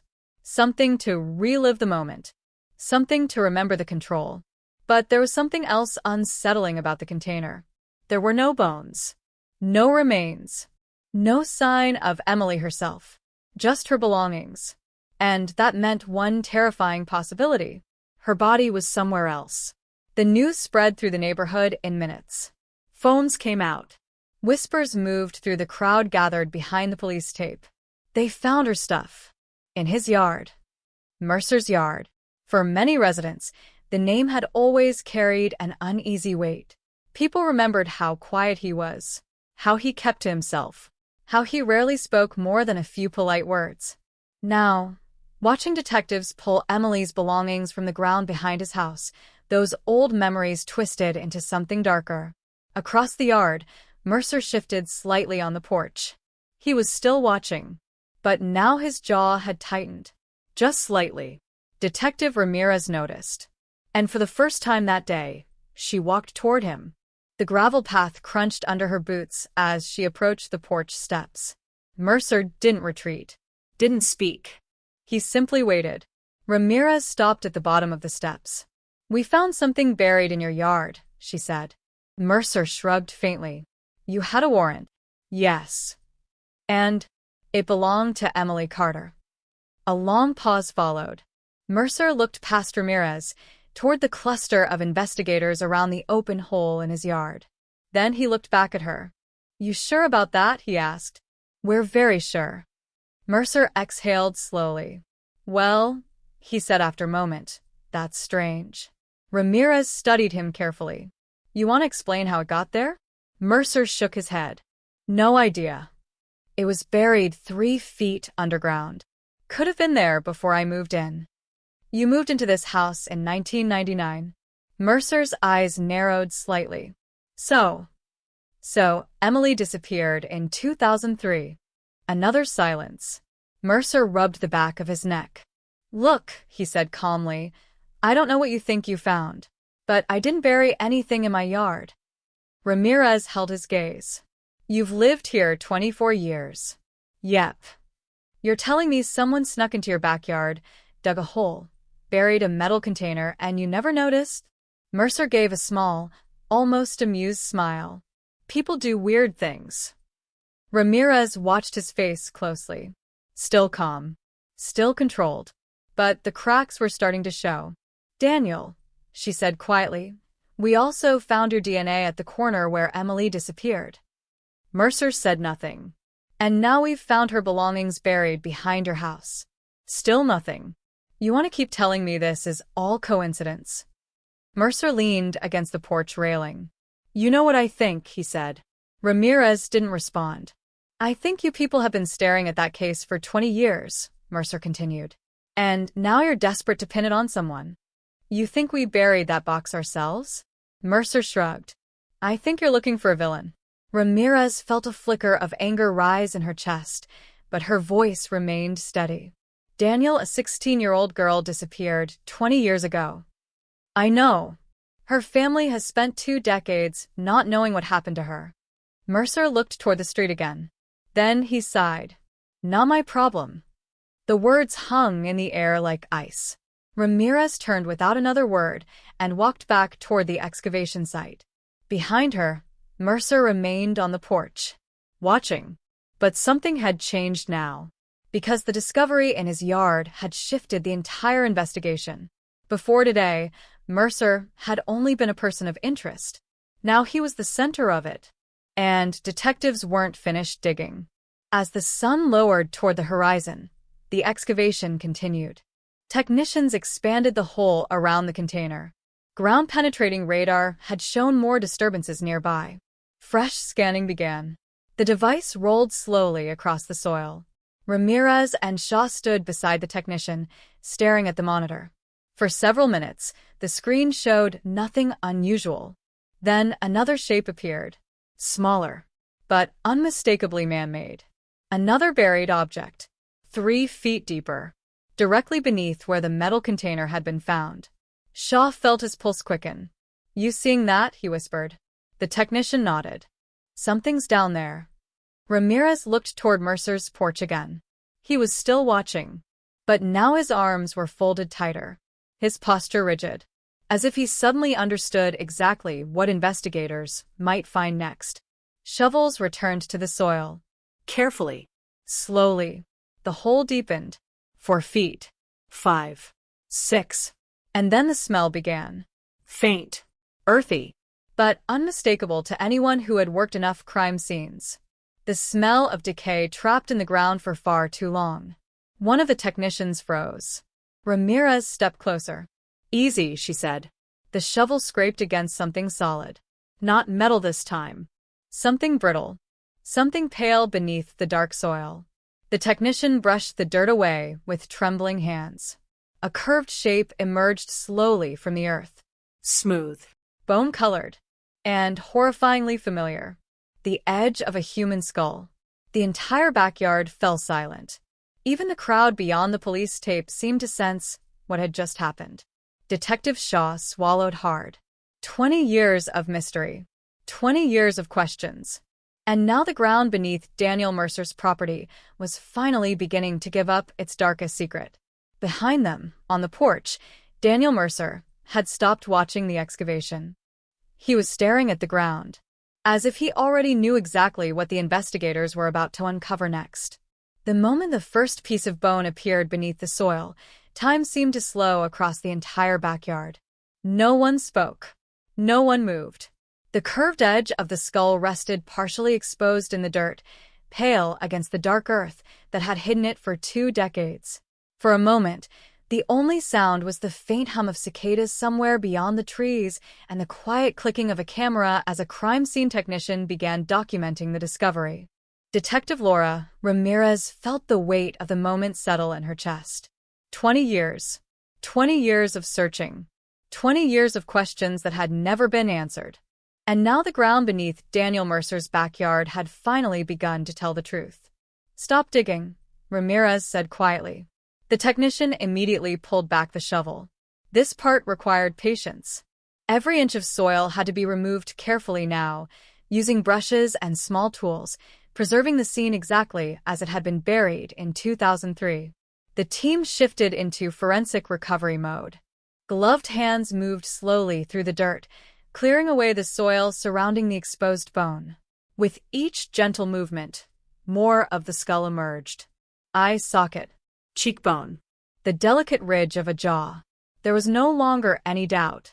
Human remains. Behind the police tape, the small crowd of neighbors had grown completely silent. Many of them had lived on Cypress Hollow Drive when Emily Carter disappeared. Some had participated in the search parties that walked through the nearby woods with flashlights 20 years earlier. Now they watched investigators uncover what those searches had failed to find. The truth had been here the entire time, right beneath their feet. Detective Shaw stood beside Ramirez, his voice low. "You think it's her?" Ramirez didn't answer immediately, but deep down, both of them already knew. A body buried beneath the property of the one man whose DNA had been found at the disappearance scene. The odds were impossible to ignore. Still, procedure demanded certainty. The excavation continued carefully. The skull was only the beginning. As technicians widened the hole, more bones appeared beneath the soil. Ribs. Fragments of arm bones. The outline of a human skeleton slowly revealed itself in the earth. The remains had been buried in a shallow grave, curled slightly on one side, wrapped loosely in what appeared to be a deteriorated blanket. Whoever had placed the body there had worked quickly, and had clearly hoped the grave would never be discovered. Ramirez looked toward the porch again. Daniel Mercer was no longer standing there. His front door was closed. The house looked empty. Where'd he go? Shaw asked. A uniformed deputy near the street spoke into his radio. Subject went inside about 2 minutes ago. Ramirez felt a flicker of tension rise. He's not leaving, Shaw said. Not today. Within minutes, additional patrol cars arrived quietly and positioned themselves at both ends of the street. Daniel Mercer wasn't under arrest yet, but no one was letting him disappear. Back in the yard, the skeleton was nearly fully exposed now. Forensic anthropologists worked methodically, photographing every angle before lifting the remains from the ground. One technician brushed soil gently from the skull, and then she stopped. "Detective," she said softly. Ramirez stepped closer. The technician pointed toward the lower jaw. There, embedded between two teeth, was a small piece of metal. "I seen white." Almost invisible beneath years of soil. Dental braces. Ramirez felt the air leave her lungs. She remembered the Carter family photographs. Emily smiling in her school picture. The faint line of braces across her teeth. The same braces now visible on the skull resting in the dirt beneath Daniel Mercer's backyard. Ramirez closed her eyes for a moment. After 20 years, Emily Carter had finally been found. The remains were placed carefully into an evidence container and sealed. They would be transported to the medical examiner's office for official identification and forensic analysis. But already the reality of the discovery had begun spreading through the department. A missing person case had just become a homicide, and the body had been found buried on the property of the man who lived closest to where she vanished. The investigation had just crossed a line. Inside his house, Daniel Mercer sat at his kitchen table. The sound of shovels digging in his backyard drifted faintly through the window. He didn't turn on the television. He didn't pace. He simply sat there, staring at the surface of the table as if studying the grain of the wood. Outside, the quiet street was filled with flashing blue lights. Neighbors whispered. Phones recorded everything. The past had finally caught up with Cypress Hollow Drive. And now it was knocking directly on Mercer's door. Two detectives approached the house again. Ramirez and Shaw climbed the porch step slowly. Shaw knocked firmly. 3 sharp raps against the door. No answer. He knocked again. "Daniel Mercer," he called. "Sheriff's office." Inside, a chair scraped softly across the kitchen floor. Footsteps approached. The door opened halfway. Mercer stood there again. His expression was different now. Not calm. Not confident. Something darker sat behind his eyes. "You people done tearing up my yard?" he asked quietly. Ramirez held his gaze. "We found human remains." Mercer's face remained still. "So?" Shaw spoke next. The remains appeared to belong to Emily Carter. The silence that followed stretched longer than any of the previous pauses. For the first time since the investigation had reopened, Daniel Mercer seemed to lose control of the moment. His eyes flicked briefly toward the backyard, then back to the detectives. "That doesn't mean anything," he said. Ramirez tilted her head slightly. Her backpack was buried there too. Mercer said nothing. "And your DNA was found at the spot where she disappeared." Still nothing. Shaw stepped closer. Daniel, if there's something you want to tell us, now is the time. Mercer's jaw tightened. Then, slowly, he shook his head. I want a lawyer. The words came out flat, cold, final. Ramirez nodded once. That's your right. Mercer began to close the door. But before it shut completely, Ramirez spoke one more sentence. We're going to find out exactly what happened to Emily. The door clicked shut. Inside the house, Daniel Mercer leaned his forehead briefly against the wood. Outside, the excavation site behind his home was now surrounded by evidence markers and floodlights as dusk settled over the neighborhood. The remains of Emily Carter had been hidden there for 20 years. But the grave had not been the end of the story. Because now the most important question still remained unanswered. How had Emily died?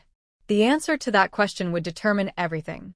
Whether Daniel Mercer walked free, or whether the quiet man who had lived unnoticed on Cypress Hollow Drive for 2 decades was about to become the center of one of the most shocking arrests the community had ever seen. Night fell heavily over Cypress Hollow Drive, but the street refused to sleep. Floodlights now illuminated Daniel Mercer's backyard like a small stadium, casting long shadows across the grass where the grave had been uncovered. Crime scene tapes stretched across fences and sidewalks, glowing pale under the harsh lights. Deputies stood guard at every corner, their radios crackling quietly with updates as investigators moved through the scene with the slow precision of people who knew history had just shifted beneath their feet. For the first time in 20 years, Emily Carter was no longer a missing person. She was a victim. And somewhere inside the quiet house at the edge of the crime scene sat the man who might have known that truth all along. The remains had been transported carefully to the county medical examiner's office just after sunset. Inside the sterile white autopsy room, forensic pathologist Dr. Karen Liu stood beside the examination table, staring down at the fragile skeleton laid out before her. Time had taken most of the soft tissue, leaving only bone and fragments of the blanket that had once wrapped the body. But bones remembered things. Bones told stories. Dr. Liu adjusted her glasses and began the slow process of documenting every detail. Each bone was measured, photographed, examined for fractures, marks, or signs of trauma. Detectives Ramirez and Shaw stood quietly behind the observation window as the examination began. For years, they had chased theories without answers. Now the answers were somewhere on that table. They just had to find them. Dr. Liu lifted the skull gently and rotated it beneath the light. The braces were still visible. Tiny metal brackets clinging to the teeth, silent confirmation of the identity investigators already suspected. But identification wasn't the only thing they needed. They needed cause of death. And the skull might hold the first clue. Liu ran a gloved finger along the back of the cranium. Then she paused. Interesting, she murmured. Ramirez leaned closer to the glass. What is it? Shaw asked quietly. Dr. Liu turned the skull slightly. There, just above the base of the skull, was a thin fracture line running across the bone. Not large, but unmistakable. Blunt force trauma. Liu examined the fracture more closely. The edges were sharp and inward, the kind of break that happened when something heavy struck the back of the head with significant force. She turned toward the observation window. Your victim didn't die naturally, she said. Ramirez felt the confirmation settle in her chest. Emily Carter had been murdered. Dr. Liu continued the examination. Several ribs showed minor fractures as well, but the skull injury stood out as the most likely fatal blow. A strike from behind. Sudden, violent, possibly with a blunt object. The kind of attack that could happen quickly on a dark street corner. Ramirez imagined the moment. Emily walking home through the humid August night. Footsteps behind her. A shadow stepping from the darkness. And then, one blow. Silence. Dr. Liu documented the injury carefully. With skeletal remains this old, she explained, I can't determine the exact weapon. But the trauma is consistent with a heavy object. Maybe a pipe. A bat. Something solid. Shaw exhaled slowly. That's enough for homicide. Yes, Liu said. She continued examining the rest of the skeleton. There were no defensive fractures on the arms or hands. No signs Emily had fought back, which suggested something else. The attack may have been sudden, unexpected, perhaps from someone she trusted, or someone she never saw coming. Across town, Daniel Mercer remained inside his house. Lights off, curtains closed. He had made one phone call, to a lawyer, and now he sat in silence. Outside, 2 patrol cars waited quietly along the curb. He wasn't under arrest yet, but he wasn't leaving. Inside the sheriff's office, the investigation moved quickly now. Detectives began reconstructing the timeline again, but this time with a body, a grave, and physical evidence tying Mercer to the scene. The theory began to take shape. Emily leaves her friend's house at 9:30 p.m. She walks toward home. Daniel Mercer, who has been watching the neighborhood kids for weeks, sees her walking alone. He steps outside. Maybe he calls out to her. Maybe he offers a ride. Or maybe he simply follows her to the intersection. Something happens. A confrontation. A struggle. And then the fatal blow to the back of her head. After that, panic. Mercer realizes what he's done. The street is quiet. No witnesses. He moves quickly, perhaps dragging the body, perhaps loading it into his car. Hours later, under the cover of darkness, he buries her in his backyard. He hides her belongings in the metal container. And the next morning, when police knock on his door asking if he saw anything unusual, he lies. The theory fit. But theories weren't enough for a courtroom. Detectives needed more. And the next piece of evidence might already exist. Because buried alongside the skeleton were fragments of the blanket that had wrapped the body. The blanket had been collected carefully and sent to the forensic lab. If investigators were lucky, fibers or biological evidence might still be present. Something linking the blanket directly to Mercer's house. Something proving the body had not simply been buried there by coincidence. Late that night, Ramirez stood alone in the cold case office, staring at Emily's photograph on the evidence board. The same photograph that had hung there for years. 16 years old. Smiling. A girl who should have lived an entire life. Instead, her story had ended on a dark street corner 2 blocks from home. Behind Ramirez, Shaw entered the room carrying a file. "You need to see this," he said. Ramirez turned. "What is it?" Shaw opened the folder. Inside were photographs taken during the excavation. But these weren't pictures of the skeleton. They were images of something found just beneath the blanket. Something small investigators had nearly missed during the recovery. A piece of metal, rust-covered, bent slightly. Ramirez leaned closer. "What is that?" Shaw tapped the photograph. "It's part of a tire iron. The kind commonly found inside a car's trunk. Heavy. Solid. Exactly the type of object capable of causing the skull fracture Dr. Liu had just documented. But the most important detail wasn't the weapon itself. It was where it had been found, buried directly beneath the remains. Which meant whoever placed the body there had also buried the weapon. And if that weapon could somehow be connected to Daniel Mercer, the case would become nearly impossible to deny. Ramirez stared at the photo for several seconds. Then she looked up. "Did the lab check it yet?" Shaw nodded. "They're working on it now." The office fell silent again. Outside the window, the lights of the quiet Florida town glowed softly against the darkness. 20 years ago, Emily Carter had vanished into that darkness. Now the truth was beginning to emerge piece by piece. A body. A weapon.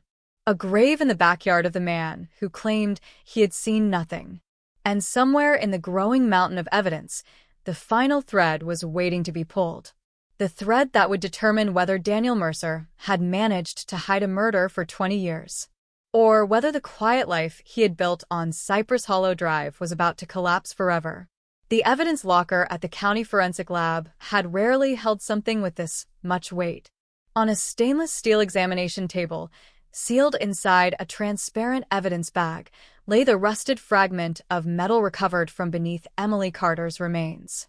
The object was roughly 8 inches long, bent slightly at one end, its surface eaten away by 2 decades underground. At first glance, it looked like little more than scrap, but investigators knew better. This wasn't scrap. It was a possible murder weapon. The technician carefully opened the evidence bag beneath a ventilated hood, removing the metal piece with gloved hands and placing it under bright examination lights. Every surface was photographed before the analysis began. Even after 20 years underground, forensic science had learned something remarkable about metal objects. They remembered contact. Tiny traces of biological material could cling to microscopic grooves and corrosion pits long after the human eye saw nothing. If Daniel Mercer had struck Emily Carter with that tire iron, the metal might still carry fragments of that moment. DNA, fibers, blood proteins, anything. Across the observation window, Detective Ramirez and Shaw watched the process unfold in silence. Neither of them spoke. They had both worked homicide long enough to know the cruel unpredictability of evidence after decades. Sometimes the smallest fragment survived untouched. Sometimes everything was lost. The technician began the slow process of swabbing the metal. Each groove, each crack, each rusted indentation. Samples were placed into sterile tubes and sent immediately for DNA extraction. Another specialist examined the shape of the metal fragment itself.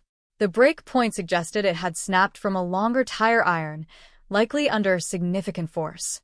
Ramirez folded her arms. If he hit her hard enough, she murmured, the tool could have broken. Shaw nodded, and he panicked, buried the piece with the body. It made sense, but proving it would take more than theory. The DNA lab began processing the swabs. Extraction, amplification, comparison. The machines hummed quietly, analyzing genetic fragments that had been sealed away in soil since the summer of 2003. Hours passed. Then a technician approached the observation window. You'll want to see this. Ramirez and Shaw entered the lab. The technician pointed to the monitor. We recovered a partial DNA profile from the metal. Ramirez leaned closer. Emily. Yes. The lab had identified genetic markers matching the DNA recovered from Emily's remains, which meant the tire iron fragment had indeed come into direct contact with her. But that wasn't the only discovery. The technician zoomed in on a second data line. We also found another profile. Shaw felt his pulse spike. Another person? The technician nodded. It's partial, but clear enough for comparison. Ramirez already knew where this was going. Run it against Mercer. The technician nodded and entered the command. The system compared the genetic markers with the sample detectives had obtained from Mercer's discarded coffee cup. The screen processed the information for several seconds. Then the result appeared. Match.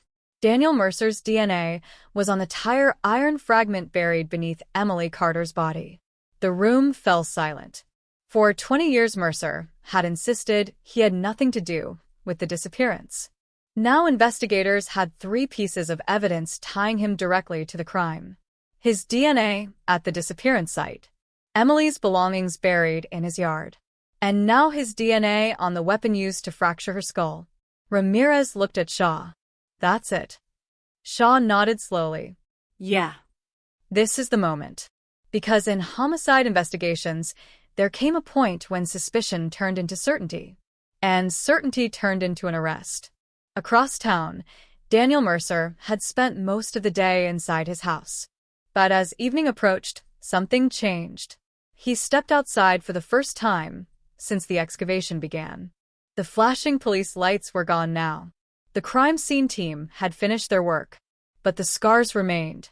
The section of backyard where the grave had been uncovered was now covered with a large tarp, weighed down by sandbags. The soil around it looked freshly disturbed. Mercer stared at it from his porch. His face revealed nothing. But inside his mind, the quiet world he had maintained for 20 years was beginning to collapse. He knew what had been buried there. He knew what investigators had found. And somewhere deep inside, he understood that the past was closing in. 2 blocks away, patrol cars began moving slowly toward his house. Ramirez and Shaw sat in the lead vehicle. A folder rested on Shaw's lap. Inside it was the arrest warrant signed just minutes earlier by a county judge. Charge: first-degree murder. Victim: Emily Carter. Suspect: Daniel Mercer. The vehicles turned onto Cypress Hollow Drive, the same street where Emily had walked home that night in August 2003. The same street where Daniel Mercer had lived quietly ever since. Neighbors began noticing the flashing lights returning. Doors opened. Curtains shifted. People stepped onto porches. Something was happening again. The convoy stopped in front of Mercer's house. Ramirez stepped out first. Mercer was still on the porch, waiting, as if he had known this moment would eventually arrive. Ramirez walked slowly up the path. Shaw followed beside her. When they reached the bottom of the porch steps, Mercer spoke first. "You people find what you were looking for?" Ramirez held the folder in her hand. "We found enough." Mercer watched her carefully. "Yeah." Ramirez opened the folder and removed the warrant. "Daniel Mercer," she said, her voice steady, "you are under arrest for the murder of Emily Carter." For the first time in 2 decades, the quiet man on Cypress Hollow Drive was no longer just a neighbor, no longer just a person of interest. He was now the accused killer in one of the most shocking cold case breakthroughs the community had ever seen. Mercer looked at the paper in Ramirez's hand. Then he looked past her toward the dark street. Neighbors were watching from every direction. Phones recording. Whispers spreading like wildfire. The entire neighborhood that had once searched for Emily Carter was now witnessing the moment the man who had lived among them for 20 years was finally being taken away. Mercer's shoulders lowered slightly. Not in surrender, but in something closer to resignation. 20 years, he said quietly. Ramirez didn't respond. Mercer looked at her again. "You ever think maybe you got the wrong guy?" Shaw stepped forward. "Turn around." Mercer hesitated only a moment. Then he slowly turned his back. The handcuffs clicked into place, a sound that echoed far louder than the quiet Florida street should have allowed.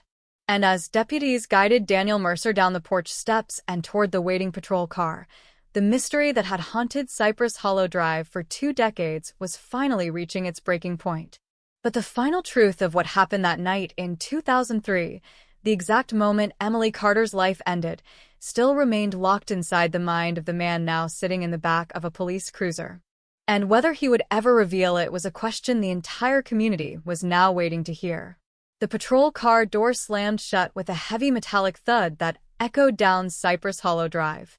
For the first time in 20 years, Daniel Mercer was no longer standing quietly on his porch, watching the neighborhood from behind calm eyes and polite nods. Now he sat in the back seat of a sheriff's vehicle, wrists bound in steel cuffs, the flashing red and blue lights painting brief, violent colors across his face. Neighbors stood in clusters along the sidewalks. Phones raised. Whispers racing through the humid night air. Some people stared in disbelief. Others watched with the quiet satisfaction that comes when a long-standing fear finally finds a name. For 2 decades, Mercer had lived among them, mowed his lawn beside them, passed them at the grocery store, nodded hello on quiet mornings. And now the same man was being driven away accused of murdering the girl whose disappearance had once shaken the entire community. The convoy of patrol cars moved slowly down the street, disappearing into the Florida night. Inside the vehicle, Mercer sat motionless. He didn't ask questions. He didn't protest. He simply stared straight ahead as the lights of Cypress Hollow Drive faded behind him. At the sheriff's office, the booking process began quietly. Fingerprints, photographs, personal belongings cataloged and sealed. The same routine every suspect went through. But there was something different about this case. Because Daniel Mercer wasn't accused of a crime committed yesterday.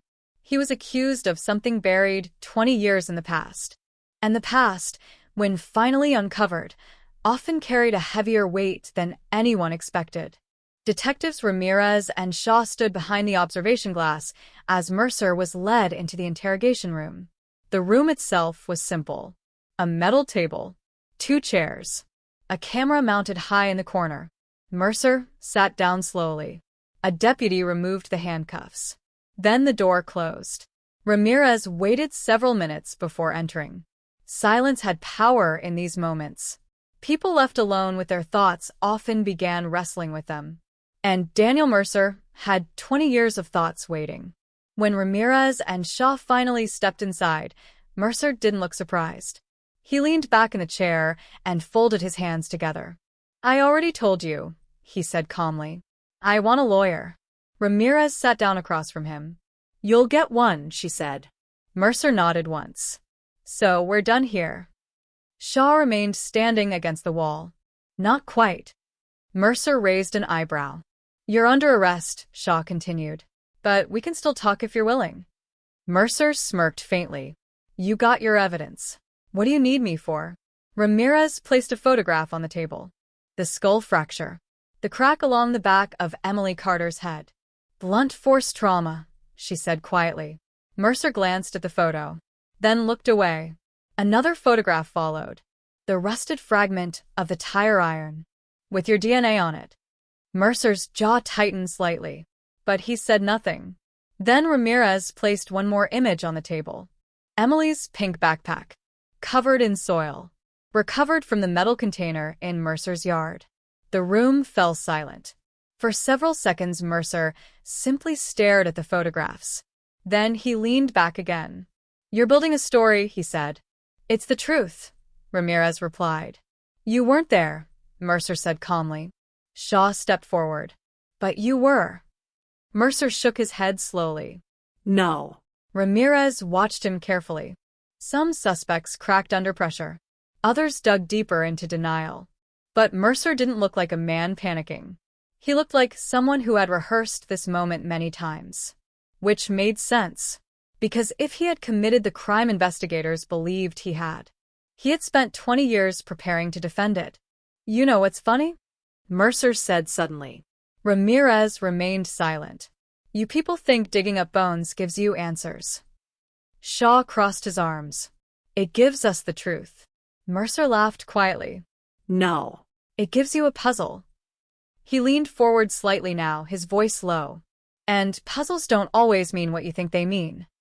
Ramirez held his gaze. "You're saying someone else buried her in your yard?" Mercer shrugged. "Wouldn't be the strangest thing that's happened in this town." Shaw shook his head. "Your DNA is on the weapon. Your lab says that. And your DNA is at the scene where she disappeared. Maybe I dropped a bottle, and her belongings were buried in your backyard." Mercer smiled faintly. "Maybe someone wanted them hidden." Ramirez studied him carefully. There was something unsettling about Mercer's calmness. Most suspects at this stage would show cracks. Anger. Fear. Frustration. Mercer showed none of it. He looked almost amused, as if the entire investigation were something distant and theoretical. "You know what I think," Mercer said after a moment. Ramirez didn't respond. "I think you people need a villain." Shaw leaned forward. "We found her in your yard." Mercer tilted his head. "Yeah." "And you don't find that suspicious?" Mercer's eyes darkened slightly. "Oh, I find it interesting." "Interesting. Yes." He leaned closer across the table.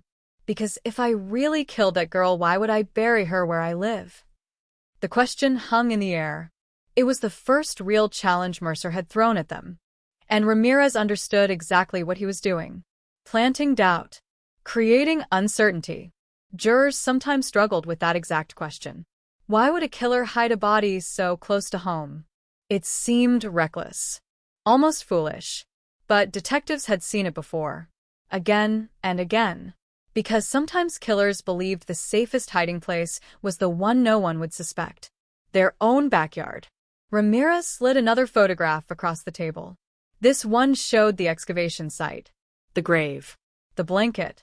The broken tire iron. "All of that was under your property," she said quietly. Mercer stared at the image. Then he leaned back again. "You're still guessing." Ramirez stood slowly. "No," she said. "We're proving." Mercer watched her carefully. "You got a body," he said. "You got a broken tool. You got my DNA." He shrugged. "Good luck explaining it." Shaw stepped closer. "You followed her that night." Mercer shook his head. "No." "You hit her." "No." "You buried her." "No." Ramirez leaned forward, her voice steady and cold. "Then tell us what happened." Mercer met her eyes. For the first time since the interrogation began, The room fell completely silent. Seconds passed. Then Mercer smiled. Not wide, not dramatic, just a small, quiet smile. You really want to know? He asked. Ramirez didn't blink. Yes. Mercer leaned back in his chair again. And then he said the one sentence that would send a ripple through the entire investigation. You're looking in the wrong direction. The words landed in the room like a sudden crack of thunder. Shaw frowned. What's that supposed to mean? Mercer's smile didn't fade. It means, he said slowly, you people think this story started with me. Ramirez felt something shift in the air. Mercer's voice dropped to a near whisper. But it didn't. And suddenly the case that investigators believed they had finally solved began to twist in a direction none of them had expected. The words hung in the interrogation room like smoke that refused to clear. You're looking in the wrong direction. Daniel Mercer leaned back in the metal chair, his wrists resting loosely on the table, eyes drifting between the two detectives as if he had just dropped a puzzle piece onto the floor and was curious to see how long it would take them to notice. Detective Shaw's voice cut through the silence. What direction should we be looking in? Mercer didn't answer immediately. Instead, he tilted his head slightly, studying the photographs still spread across the table. The skull fracture, the broken tire iron, the dirt-stained backpack that had spent 20 years underground. Evidence that seemed overwhelming. Evidence that had brought him here. Finally, Mercer exhaled softly. You think finding bones means you understand what happened, he said. Ramirez watched him carefully. We understand enough. Mercer's eyes flicked up. Do you? Shaw leaned forward. Emily Carter is dead. Her body was buried in your backyard. Your DNA is on the weapon. Mercer nodded slowly, almost thoughtfully. That's a lot of pieces. Yes, Ramirez said. But pieces aren't the whole picture. The room fell silent again. Mercer's voice remained calm, steady, almost conversational. You know what the problem with cold cases is? Ramirez didn't answer. Time, Mercer said quietly. Time ruins everything. He tapped a finger lightly on the table. Memories fade. Evidence disappears. People forget what really happened. Shaw crossed his arms.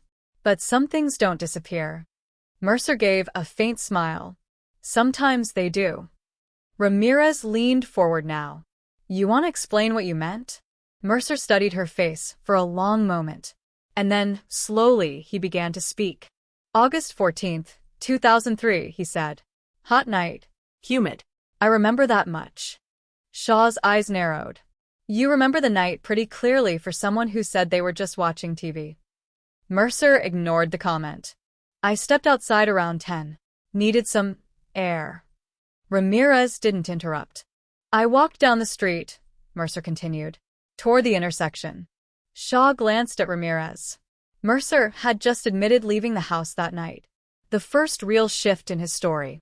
You saw Emily? Ramirez asked. Mercer nodded slightly. She was walking home. The room felt suddenly smaller. What happened next? Shaw asked. Mercer's gaze drifted toward the ceiling camera. She wasn't alone. Both detectives froze. Explain that, Ramirez said. Mercer looked back at her. There was a car parked near the corner. What kind of car? I don't remember. Shaw frowned. That's convenient. Mercer shrugged. 20 years. Who was in the car? Ramirez asked. Mercer paused. Then he said something that made Shaw's pulse spike. A man. The word lingered in the air. Ramirez remained completely still. You're saying someone else was there? Mercer nodded. He got out when Emily reached the corner. Shaw's voice sharpened. You expect us to believe that? Mercer gave a quiet laugh. You ask what happened. Ramirez studied him closely. What did the man do? Mercer's eyes lowered to the photographs again. They argued. About what? I couldn't hear everything. Shaw stepped closer. But you heard enough. Mercer's voice softened. Emily sounded scared.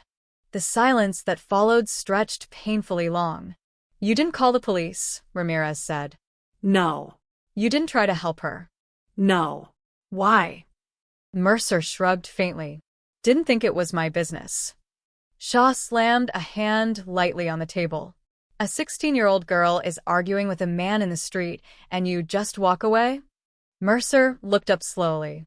People mind their business in quiet neighborhoods. Ramirez spoke calmly. What happened after the argument? Mercer's expression darkened slightly. The man hit her. Shaw felt his chest tighten. With what? I couldn't see. Where were you? Across the street. And you didn't stop him? Mercer shook his head. No. Why not? Mercer's answer came, without hesitation. Because by the time I realized what happened, she was already on the ground. The room felt colder. Ramirez kept her voice steady. Then what? Mercer leaned back again. The guy panicked. He saw you. Mercer nodded. Yeah. Shaw's voice sharpened. And you just stood there? Mercer met his eyes. People do strange things when they're scared. Ramirez spoke slowly now. What did the man do with Emily? Mercer looked down at the photo of the grave. He told me to help him. The words sent a jolt through the room. You helped bury her? Shaw demanded. Mercer shrugged. He said he'd say I did it if I didn't. Ramirez's eyes narrowed.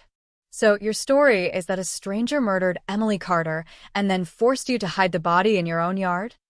Mercer didn't flinch. Not a stranger. Shaw leaned forward.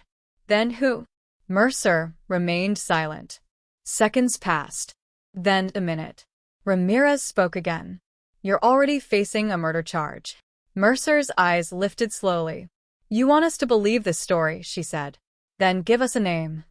The silence in the room stretched almost unbearably long. Mercer looked from Ramirez to Shaw. Then he smiled again. That same small, quiet smile. The funny thing about truth, he said softly, is that people don't always like where it leads. Shaw's patience snapped.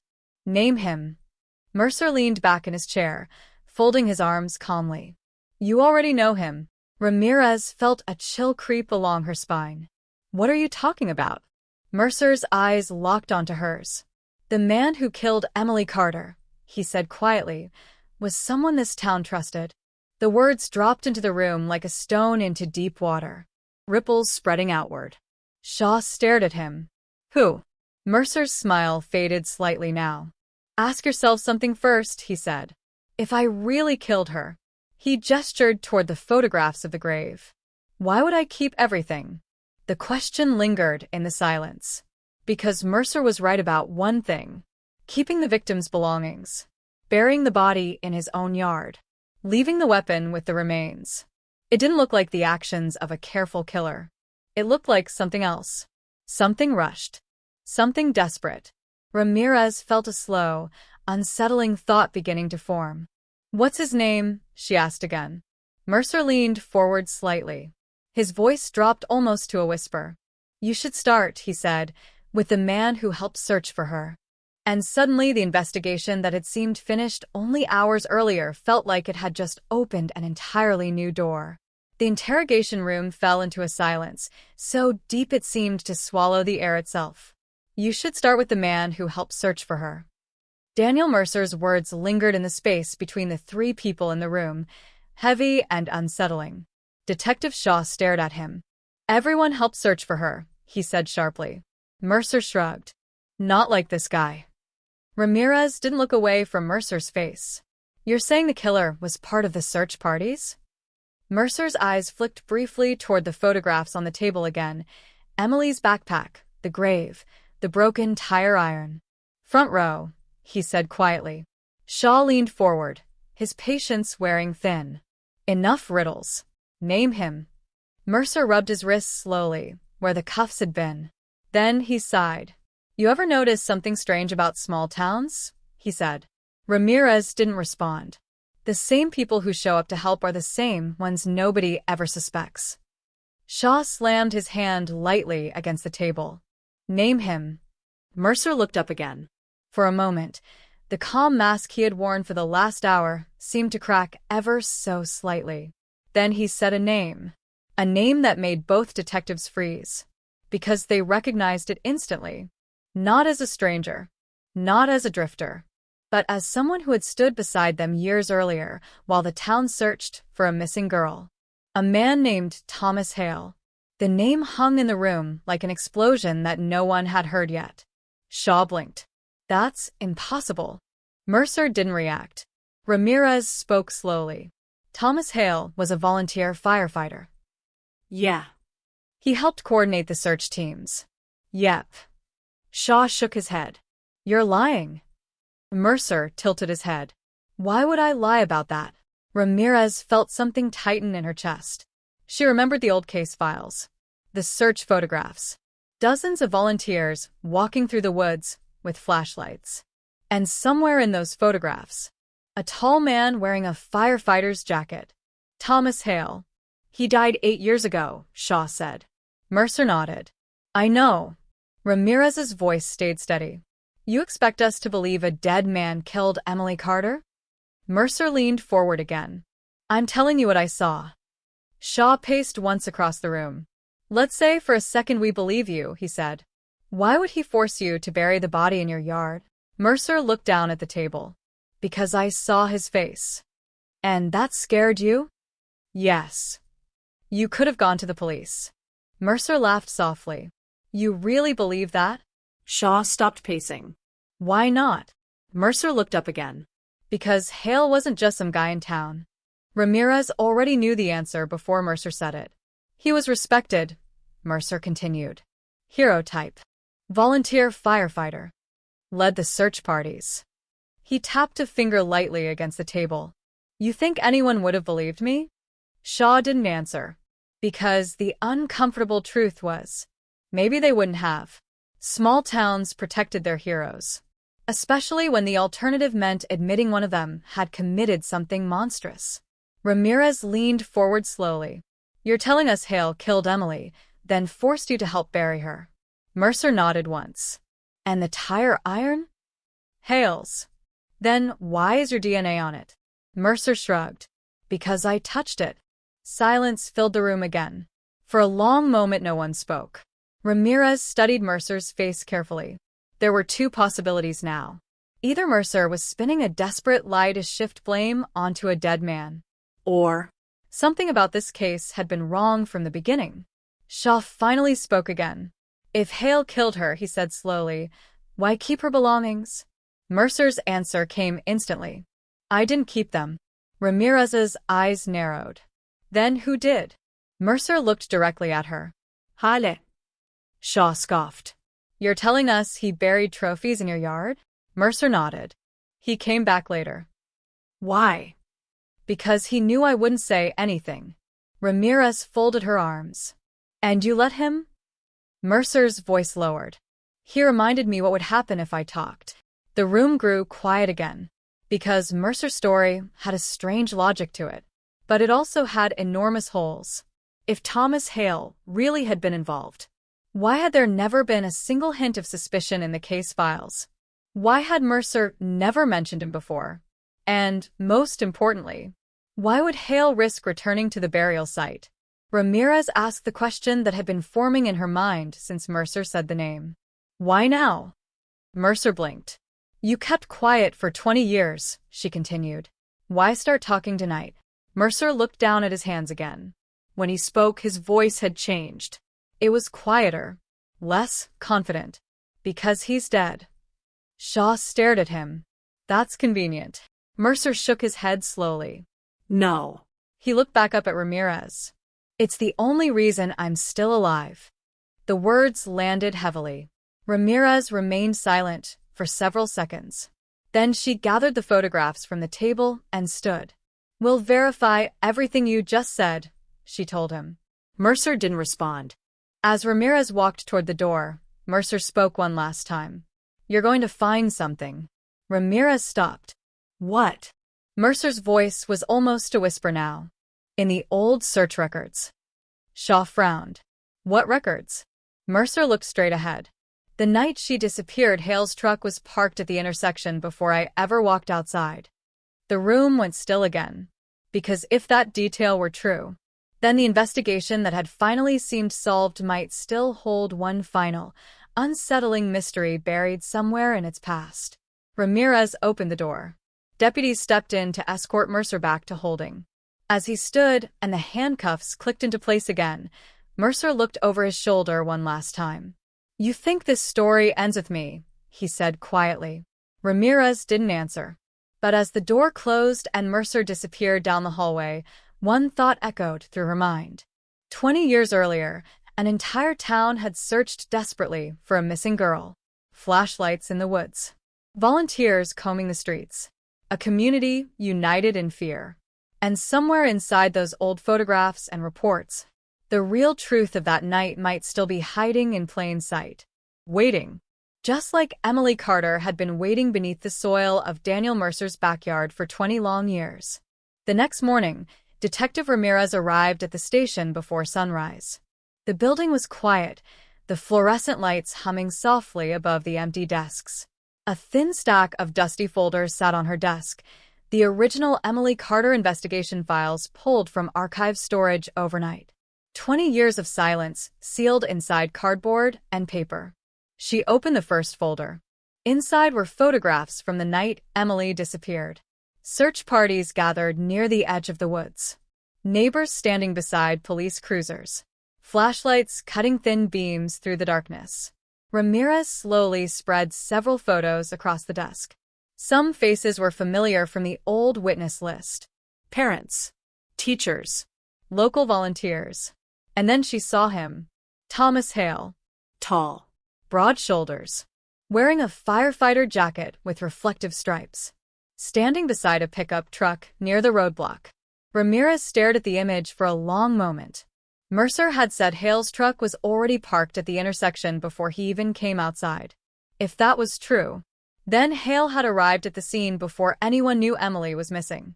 Ramirez flipped the photo over. A timestamp from the evidence technician was scribbled on the back. 10:14 p.m. She checked the missing person timeline sheet. Emily Carter had been reported missing at 10:32 p.m. Ramirez sat back slowly.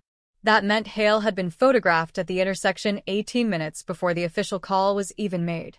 Her stomach tightened. Either Hale had been incredibly lucky, or he already knew something had happened. A knock came from the doorway. Detective Shaw stepped in holding 2 coffees. "You look like you haven't blinked in an hour." Ramirez slid the photograph toward him. "Look at the timestamp." Shaw leaned over the desk. His brow slowly creased. 10:14. He grabbed the timeline sheet. Report came in at 10:32. Ramirez nodded. So, why was Hale already at the search location? Shaw frowned. Maybe he was driving by. Maybe. But neither of them sounded convinced. Ramirez pulled out another file. Search team logs. Volunteer assignments. Locations. Times. Names. She flipped through the pages quickly, then stopped. Hale led Team 3, she said. Shaw nodded. That's not surprising. Ramirez tapped the paper. Team 3 searched Mercer Street. Shaw looked up sharply. What time? Ramirez ran her finger down the log sheet. 10:40 p.m. They both went quiet. Because according to Mercer, that was almost exactly when Hale had forced him to bury Emily's body. Shaw shook his head. That doesn't work. Ramirez looked up. Why not? If Hale was leading a search team at 10:40, Shaw said, he couldn't also be threatening Mercer in his backyard. Ramirez didn't answer right away. Instead, she pulled another photograph from the folder. This one showed volunteers gathering before splitting into teams. Flashlights. Maps. Police tape, marking the search grid. And right in the center of the photo, Thomas Hale, standing beside the police captain who ran the operation that night. Shaw stared at it. That's before the teams went out. Ramirez nodded slowly. Yes. Then she slid one final page across the desk. An incident report. One small line circled in red ink. Shaw read it aloud. Team 3 temporarily lost contact with leader Thomas Hale between 10:36 p.m. and 11:05 p.m. The room went very still. Ramirez spoke quietly. That's the exact window Mercer said Hale forced him to bury the body. Shaw leaned back slowly in his chair. For 20 years the timeline had seemed ordinary, but now it looked very different. Hale had arrived before the missing person call. He had control of a search team. and he had disappeared for nearly 30 minutes during the most critical time of the investigation. Shaw exhaled. Jesus. Ramirez closed the folder. For 20 years, she said, we thought this case ended in Mercer's backyard. She looked at the photograph of Thomas Hale one more time. But now, her voice lowered slightly. It might have started with the man who helped lead the search. Shaw stared at the photo in silence. Then he said something neither of them had expected to hear out loud. If Mercer's telling the truth. Ramirez finished the thought. Then the killer spent 20 years being remembered as a hero. And somewhere inside the quiet archive room of the police station, the past had just shifted again. Because the man they could question about it had been buried in the town cemetery for 8 years. Rain began falling over the town just after noon. Thin gray clouds rolled low across the sky, turning the streets outside the station dark and quiet. Detective Ramirez stood by the evidence board, studying the timeline they had rebuilt that morning. Pinned across the corkboard were photographs, reports, and handwritten notes. At the center, Emily Carter, missing June 14, 2003. To the left, a new column now held the name they had barely considered before. Thomas Hale. Shaw walked in, carrying another file from the archives. You're not going to like this, he said. Ramirez turned. That usually means it's important. Shaw dropped the file onto the desk. Fire department records. Ramirez opened it. Inside were personnel reports, commendations, and service logs. Thomas Hale had been exactly what Mercer described. Reliable, respected, trusted. A volunteer firefighter for 15 years. Led multiple emergency responses. Awarded a community bravery citation in 1999. Ramirez flipped another page. Then she stopped. What is it? Shaw asked. Ramirez rotated the page so he could see it. An old newspaper clipping had been stapled into the record. The headline read, Local firefighter helps find missing child. Below it was a photograph of Thomas Hale standing beside a sheriff's deputy. The article described how Hale had helped locate a lost 6-year-old boy in the woods 2 years before Emily disappeared. Shaw exhaled slowly. Town hero. Exactly. Ramirez tapped the article. Which means Mercer was probably right about one thing. No one would have believed him. Shaw leaned against the desk. So Mercer claims Hale forced him to help bury Emily. Ramirez nodded. And Hale conveniently dies 8 years ago. Heart attack, Shaw said. Age 48. Ramirez looked thoughtful. That's young. Sometimes it happens.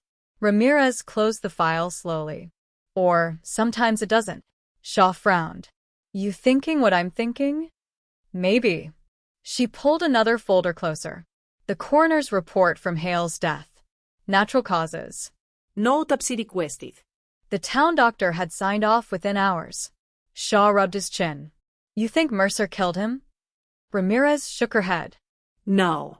She tapped the coroner report again. I think Mercer was waiting for him to die. Shaw looked confused. Why wait 20 years? Ramirez looked back at the evidence board. Because Mercer hadn't just waited. He had lived beside the evidence the entire time. Emily's backpack. Her bracelet. The tire iron. All buried in his yard. That wasn't the behavior of someone trying to hide a crime forever. It looked more like someone waiting until it was safe to tell the story. Shaw spoke again. Or, he buried it there because he was the killer. Ramirez nodded.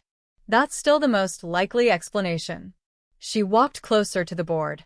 But something about his story bothers me. What? Ramirez pointed to the tire iron photo. Mercer said it belonged to Hale. Shaw crossed his arms. And Ramirez turned back to him. Then why wasn't Hale's DNA on it? Shaw paused. That detail hadn't been mentioned in the lab report.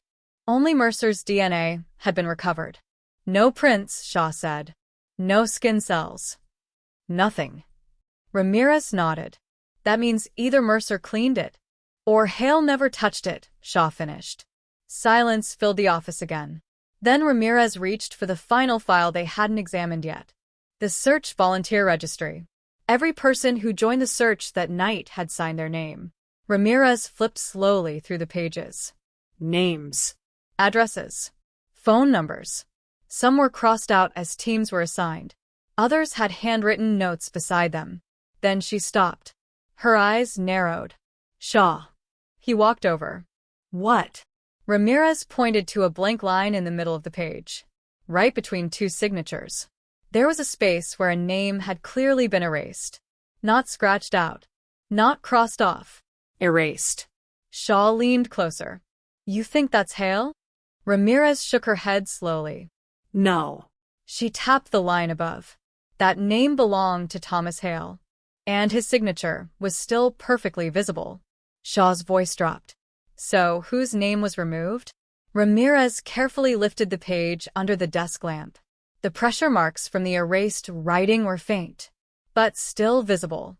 A few letters remained pressed into the paper. Not enough to read the whole name, but enough to make out the beginning. D.A.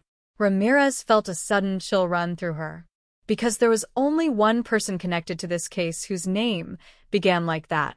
She looked up at Shaw. Daniel. Shaw blinked. Daniel Mercer? Ramirez nodded slowly.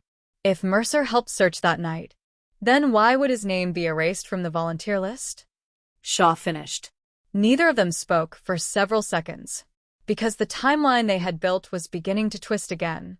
If Mercer had been part of the search teams, then his story about discovering Hale at the intersection might not be true. It would mean Mercer had already been there, already part of the operation, already inside the search. Ramirez quietly closed the registry. Then she said the one thing neither of them wanted to admit yet.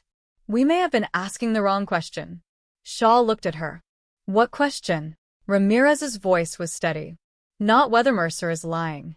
She glanced again at the faint imprint of the erased name, but why someone tried to erase him from the search that night.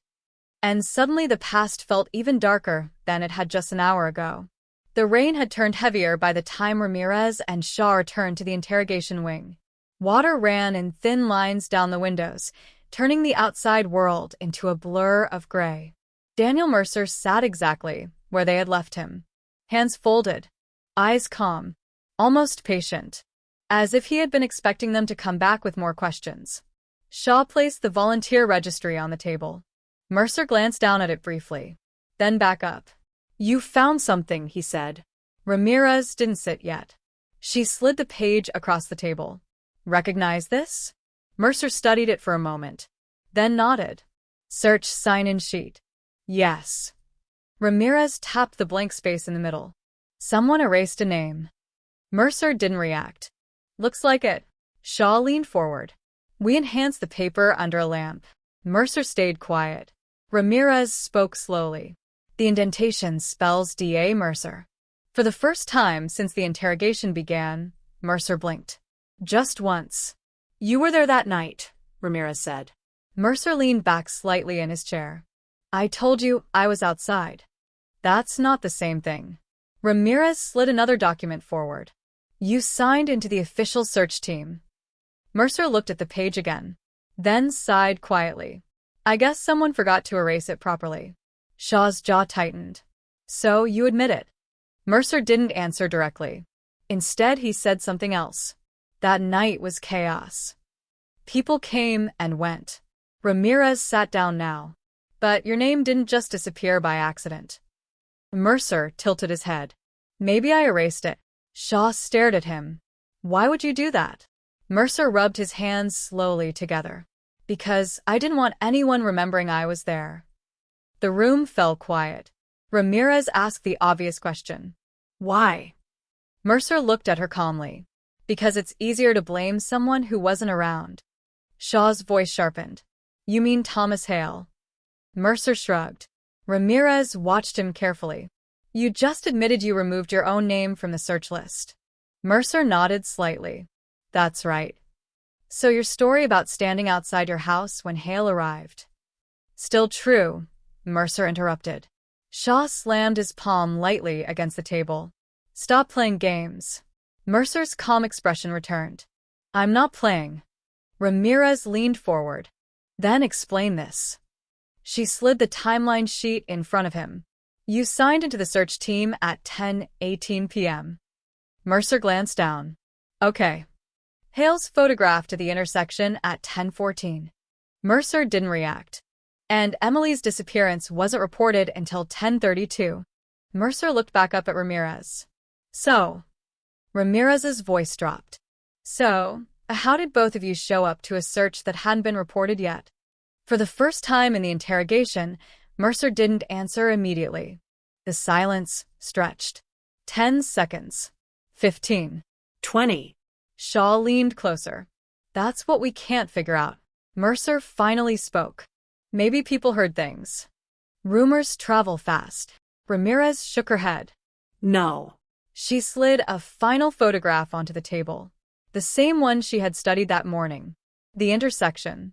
The police tape. Thomas Hale standing near his pickup truck. But this time she pointed to something in the background. Another figure. Partially hidden behind the truck. A man in a dark jacket. The face blurred by motion. Mercer's eyes flicked to it. Then quickly away. Ramirez noticed. You recognize him. Mercer shook his head. No. Shaw tapped the photograph. The image was taken at 10:14 p.m. Mercer stayed silent. Ramirez's voice was quiet now. The lab cleaned up the photo this morning. She slid a printed enhancement across the table. The blurred face had become slightly clearer. Still grainy, but recognizable. Daniel Mercer stared at it. Because the man behind Hale's truck was him, standing beside Thomas Hale at the intersection. 18 minutes before the missing person report. Shaw crossed his arms. So, let's try that question again. Mercer didn't speak. Ramirez leaned closer. How did both of you know Emily Carter was missing before anyone called the police? Mercer stared at the photograph. The calm mask he had worn for hours slowly began to crack. His jaw tightened. His fingers twitched slightly on the table. Then he whispered something so quietly they almost missed it. You weren't supposed to find that. Shaw straightened. Find what? Mercer didn't look up. The picture. Ramirez felt a slow chill move through her. Why? Mercer's voice barely rose above a whisper. Because that's when everything started going wrong. Shaw frowned. Meaning what? Mercer finally lifted his eyes again. And what they saw there wasn't calm anymore. It was something closer to dread. Because, Mercer said quietly, if you look closely enough at that photo. Ramirez felt her stomach tighten. You'll notice something else. Shaw glanced down at the image again. Like what? Mercer's eyes locked onto Ramirez's. And then he said the one thing neither detective expected. Emily Carter is in the back seat of Hale's truck. The room went completely silent. Because if that was true, then Emily hadn't been buried in Mercer's yard that night. She had been alive when that photograph was taken. And that meant one terrifying possibility. The story Mercer had told them about burying her body might not have been the truth at all. The interrogation room went silent. Detective Shaw grabbed the photograph again and leaned closer under the overhead light. The grainy image showed Thomas Hale standing beside his pickup truck. Behind him, the truck's rear window reflected the flash from the camera. For a long moment, it looked like nothing more than shadow. Then Ramirez slowly pulled the enhanced version closer. She squinted. There. A faint shape. Small. Low in the back seat. Not clear enough to see a face, but unmistakably the outline of a person. A child-sized figure. Ramirez felt the air leave her lungs. You're saying she was alive, she said quietly. Mercer nodded once. Shaw's voice rose. You expect us to believe a blurry shadow proves that?